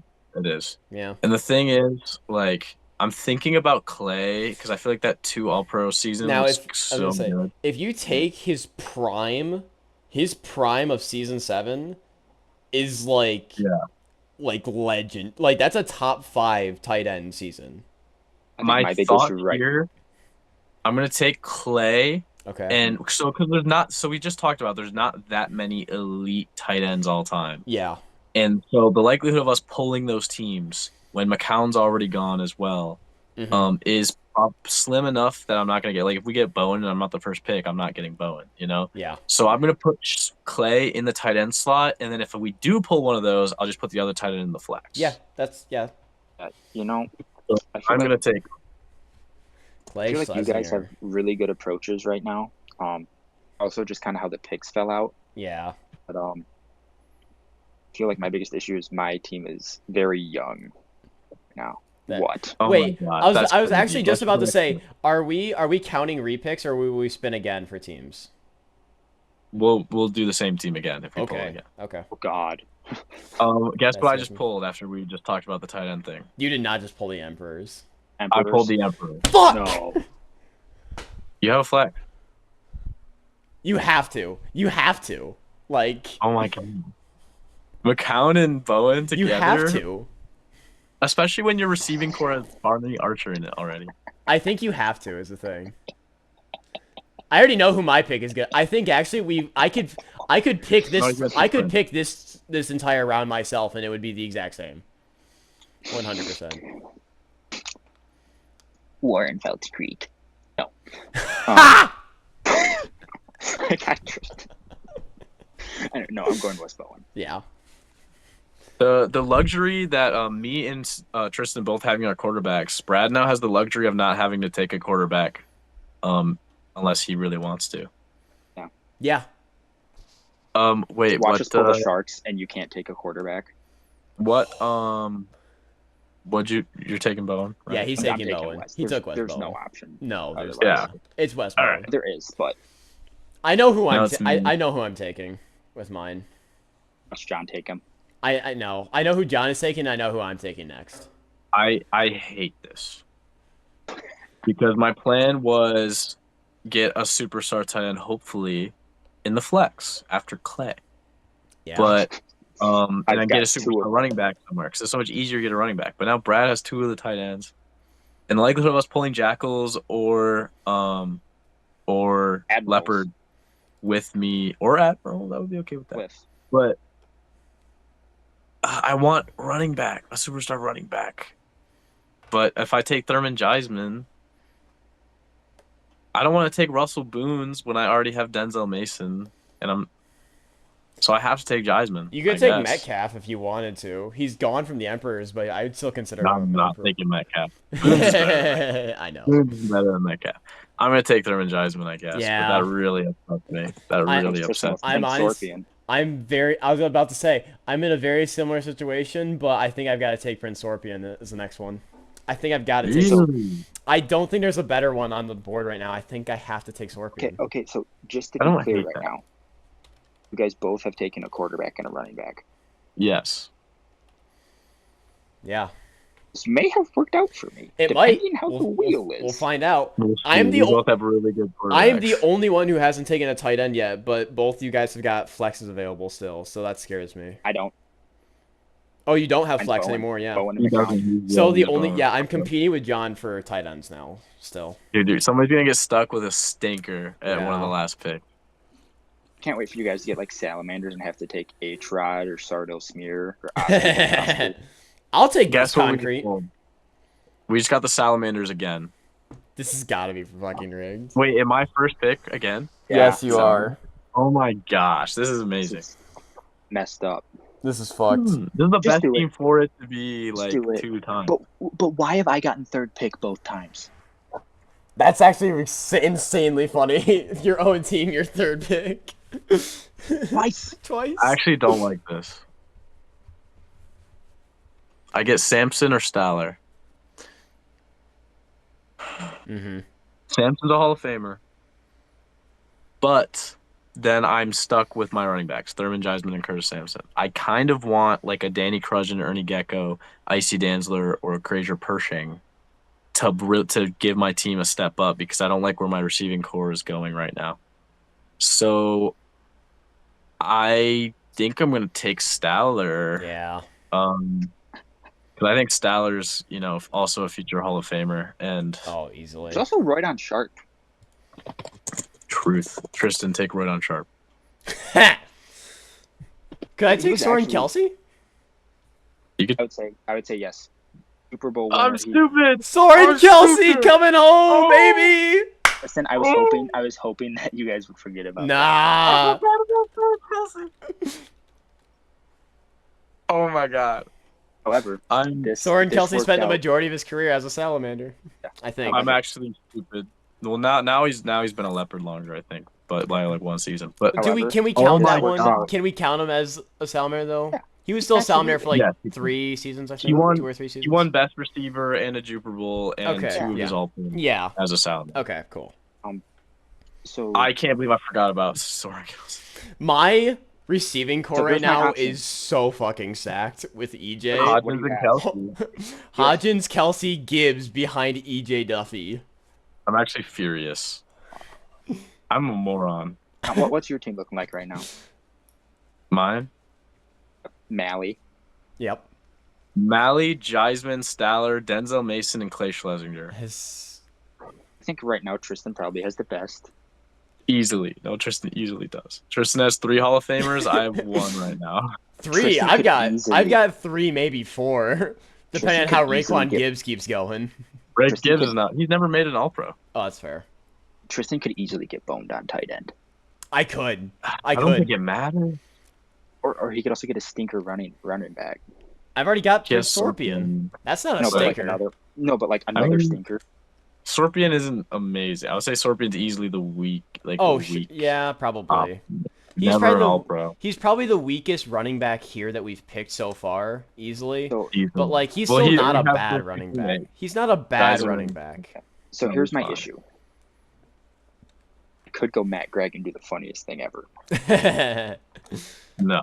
Surely you take Samson. But I can't leave running back up to chance, No. especially since I only get one. I gotta take Curtis Sampson here. I He- agree. He had to fight and claw for his All-Pro. Got his All-Pro for his Hall of Fame class. John is in piss about forgetting Soren Kelsey. Yes. Oh my god. I almost took Soren. I thought that he would have gone the first time, maybe. I had to No, take I'm, the Triple Crown winner, my man. yeah, I'm taking. Curtis. Yeah, All right. Yeah. I'm so However, stupid. Tristan, I'm a little mad that you have two Two of wide receivers from the two of Sounders. my wide receivers that have had some of the best wide receiver seasons of all time. Nice. Okay, John. All right, spin this wheel. Has he already spun it? Spin that wheel. But No, okay. I'm just so distraught at what I've done to myself. I cannot believe my ball knowledge is larger than the commissioners. We just. Oh, that's a dangerous statement there. Who's picking first? I am. Lancers. I was hoping for this, honestly. Oh my I god. picked last. Fuck. This Wait, is awful. fuck. I screwed myself. Oh. No, Tristan wins. Okay. You have Here's you the have the thing. easiest decision of your life. No. Here's the thing. Do I take Ernie Gecko? Yes, and flex him. Or do I take... Was it Conalock, their tight end? No, he was their No, linebacker. Conquer. Conquer. Conquer, Or do I don't take Conquer's Conquer? only a one-time All-Pro. Is he really? I He had thought one he had best tight more. end season. Was that season You have 2? Ernie Gecko to balance out Prince Yeah. Sorpian. No, yeah, I think no. that's the easiest Okay. one. Yeah, I'm taking Ernie Gecko. Oh, I'm actually so pissed. Oh God, I'm in danger. Wait, no, Brad, you're fine. I think this is fine for you though. You're so fine, Brad. I think you fix. I'm the one screwed here. I think You know, I John, think I know what you Okay, should no. take. What's your team looking like right now? Malley, Jiesman, Staller, Denzel Mason, former Lancer, and Clay Schlesinger. So I can't So even you take Denzel Mason. So you have. Denzel Mason was already taken. Yeah, that's what I'm saying. I can't even Oh, take him because yeah. I already took him.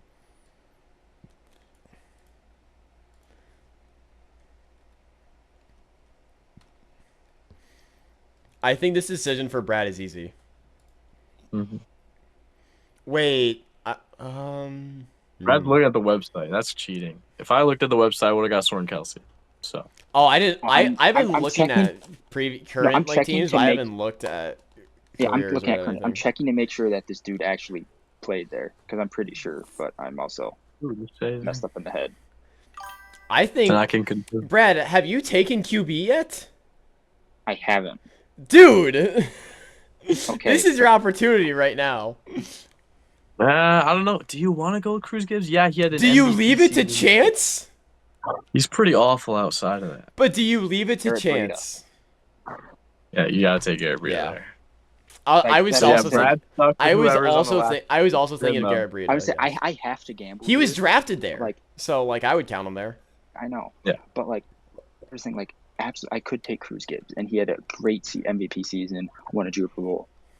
Other than that, Yeah, that's fair. even though it's just all time, whatever. But I'd rather have that lockdown wide receiver because I feel like it's better to have. Gibbs was never like bad though. Breida. We had a lot of teammates together. Lamprey and Breida reunited. Oh my Samson and god, yeah, McCown. from the Paladins time. Shit. Yeah. And then Hodgins and Kelsey are together. So John, what do you have left? You have wide receiver, flex. I have wide receiver and flex. Yeah. So I Okay. think I have to take Travion Mice or Latrake and Ooh. Shepard. Shepard's not terrible. If I Yeah. if I take Travion Mason, my wide receiver core is Denzel Mason, Travion Mason, and Desmond Stout. Probably. There is 2 All Pros amongst that entire group, and they're both Stout. Wait, did Mason not get one with the Cobras in season 5? He was the first guy off. He was the first guy off. I mean, John, if it makes you feel better, He didn't get I it in have season 1. Shiloh either? Lamprey and Barney Archer underneath Garrett Breida. Sean Lamprey's great. I know, Yeah. but like he's also You have just 2 young, Hall of so- Famers. You have 2 Hall of Famers in your receiving core. I've won 2-time All Pro, and that's it. who happens to be a salamander. This has gone so disastrous for me. If I had Kelsey instead, this wouldn't be so bad. I would have Would you have taken taken? if he took didn't- if he took Kelsey, I would have taken Staller. I was hoping that Saller would fall to me, but I would have taken him. Honestly, I'm super happy that I got Curtis because Yeah. I couldn't go with Curtis the first time. Yeah. So I'm happy that I was able to get him the second. He's your boy. I think that honestly, the best teams watch us get Sharks next. Okay. I decided. I'm taking Travion Myson because then I Okay. have my flex open and I can take the best player available no matter what Okay. with the last spin. That makes That sense. way I don't have to be locked into a wide receiver. Okay. That's my decision. Oh, I hate this. Okay, who picks Sharks first? or Paladins? I Sharks or I Paladins? think I pick for no. Do it. No, I Sharks or no Paladins? Brady picks I first. pick first. Shit. Sharks or Paladins? Sharks That or means he pick Paladins? first one more time than the rest of us. He does. Yeah. What if we all get for the I can last only. round? What if we all get an individual spin? That way it's fair. Okay, I well, like can, this actually. I do kind of like well, that. it doesn't really matter for me, but I agree with this because I can only take quarterback. But I do agree that this is fair. But yeah, I think we should Oh, all we're get a unique leaving. spin. We're That way it's leaving not my like tight end completely to the wheel. Sharks or Paladins? Sharks or Paladins? Sharks or Paladins? Sharks or Paladins? There's more good options than just Sharks or Paladins for QB. Rhinos. Oh, damn it! Fuck! Oh, that's As such a I good fucking pull. say it, are you kidding me? Such a good pull. Oh. Joe Sykes. Joe Sykes. Phil Browning. Phil Brown. Charlie Griffith. Oslina Ray. Raph Boyle. Did all of them even play there? Yeah. Yes. Oh. So, honestly, that's probably one of the better quarterbacks I could get. I was That's- hoping for like yeah. I was hoping for. Here's the thing: I didn't want Corsairs because then that would leave both of you with good options. Oh, but it's going to be all individual But it's spins individual now. spins. I know. Oh yeah, true. I forgot about that. But Grady Berman. I'm taking Draymond. Yeah. That's easy. Good for Yeah. you. You've got an Good for MVP. you. That's an That MVP is- winner. No, Yeah. that is so crazy that it Fuck. worked out. Like I gambled and I hit. How the fuck Okay. did I end up with the least accolade QB with EJ Duffy? What the fuck? That is kind of crazy. That is crazy. But Brother. that's still not wrong. We Brother, all I have got- all win quarterbacks. Okay, My- my only saving grace here is I have Jack Malley, and I have to get like Grazier Pershing, Danny Cruzan, or like I need a superstar. Yeah, you do. Or else it's over for me, and I'm in dead last. Brad with Barney Archer is not finishing last year unless I get something incredible. I mean, there's a lot of players around the league, especially for a flex spot. I got the Sabres. Oh, It's horrible. that hurts because I've been picked pretty clean already. Hey John, Rufus Johnson. Ajax Preston. You No- guys no aren't Reed even Derby. saying my Can I guy. take Jerry Holes in my flex? If you really want to, And play yes. him and what? Murder. Play him at tight end? No. Okay. Here's my thinking right now. Okay. Reed Derby, the All Pro, Do time, but All-Pro. inconsistent, Yeah. or Flay Boater. Now, my Reese is in here. I have Thurman Geisman, who is better than Reed Derby in my opinion. Sure. More consistent in my opinion. Not much. I feel like they're very similar though. I don't think he's But got as many basically- accolades, but he's definitely more consistent. Yeah, Geisman just hasn't played as long. But I have my strong suit here isn't going to be a double-headed mid all-pro running back duo. It is Jack Malley. Yeah. So I'm just going to give Jack Malley another weapon with Flay Boater and hope. Like I think Flay Boater probably makes an all-pro with Jack Malley. Yeah. So I guess I'm At going to least- give him another receiver. Oh my god, I have 4 wide receivers and only one of them has ever made an all-pro and he only made 2. Funny enough, it is one of Jack Manley's wide receivers. That's very funny, actually, yeah. But the fact that Tristan got Boater- 2 Salamanders Boater- wide receivers is insane. Like, all I needed was to not get last pick on any of the Salamander ones. Oh, I picked so horribly. Or I just got so unlucky. And I also didn't pick Kelsey, which is stupid.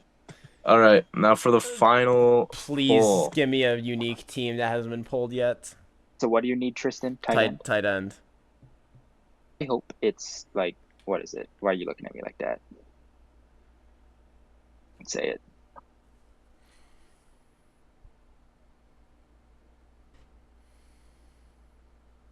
Not say the one team I'm thinking of.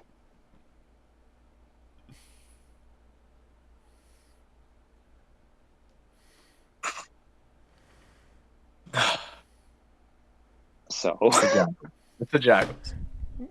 Heath Stafford, welcome home. Holy shit, I was just thinking about it God. too. Oh my god.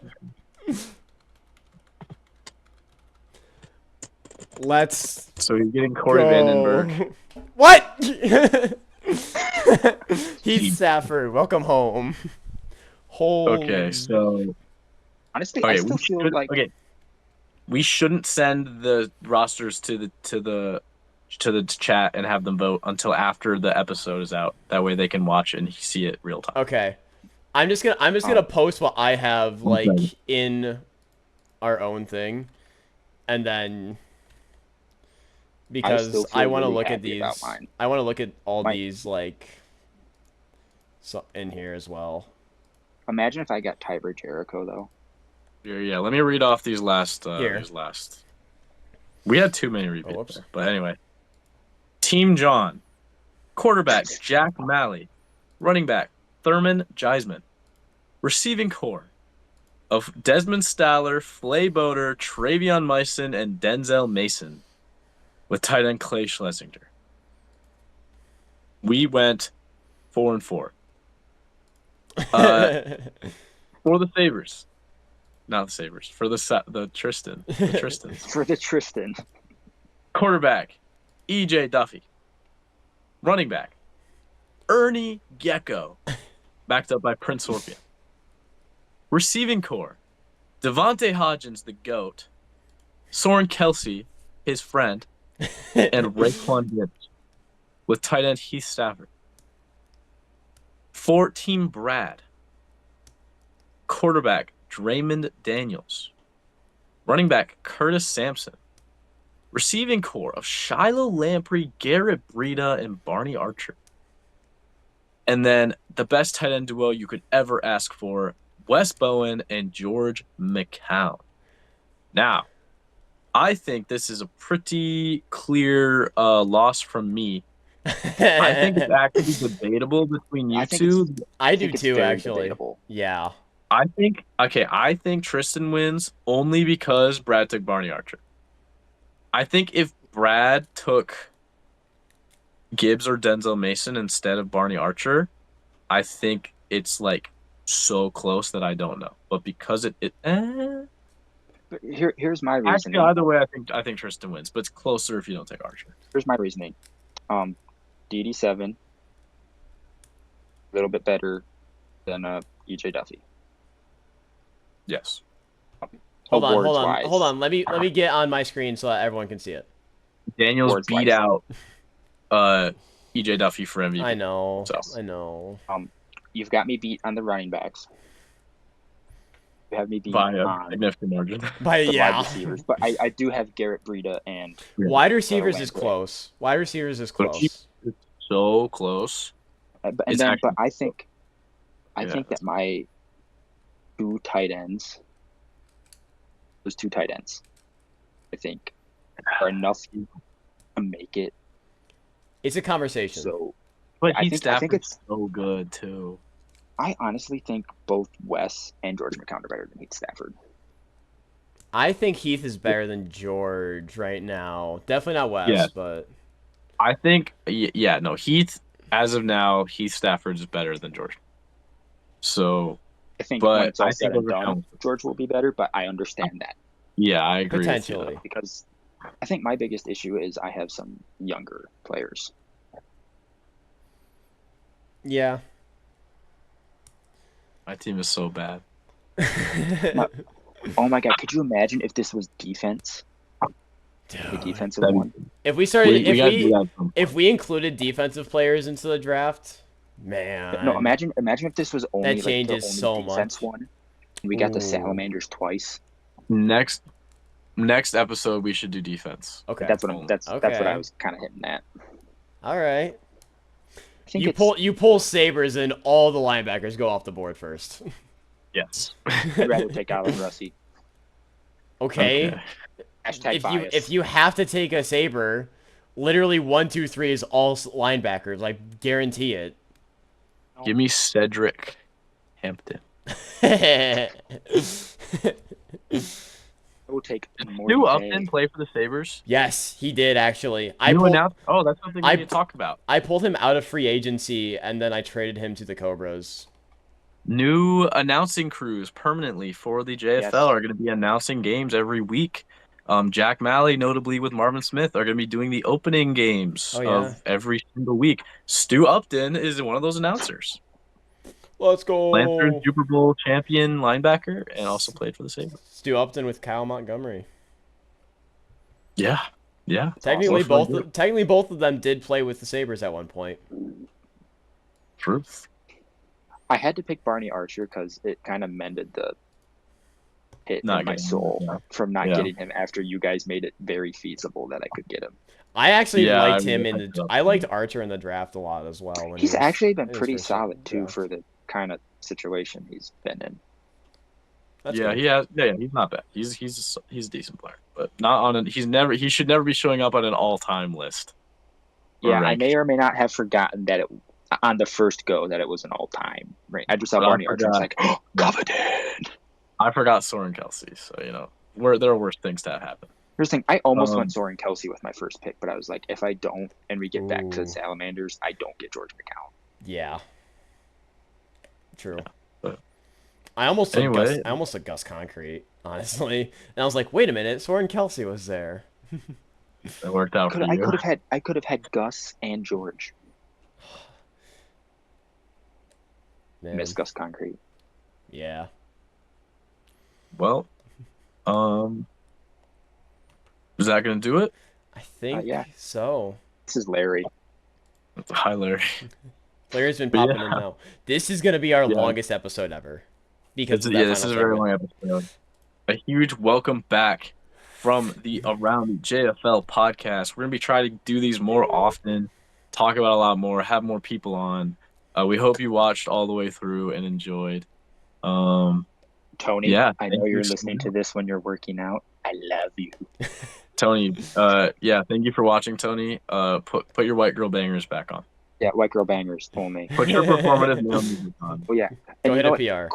Quit slacking. Get back to work, Tony. Yeah, get back to work. Yeah, what are you doing, man? Me listening to this on Friday afternoon while at work. Tristan, get back to work. Yeah, I'm gonna be doing the same thing. But yeah, thank you so much, everybody. Thank you, Brad. Thank you, Tristan. This is fantastic. Thank you, John, for finally coming back. Yeah, I know it's. I'm kidding. No, yeah, but no, it's been really fun doing this again. I'm so glad we did this. Looking forward to having, I hope, a more consistent schedule. Yeah, for sure. Absolutely. Yeah. All right. Hit the gym, Tony. See y'all next time. Peace. All right. See ya.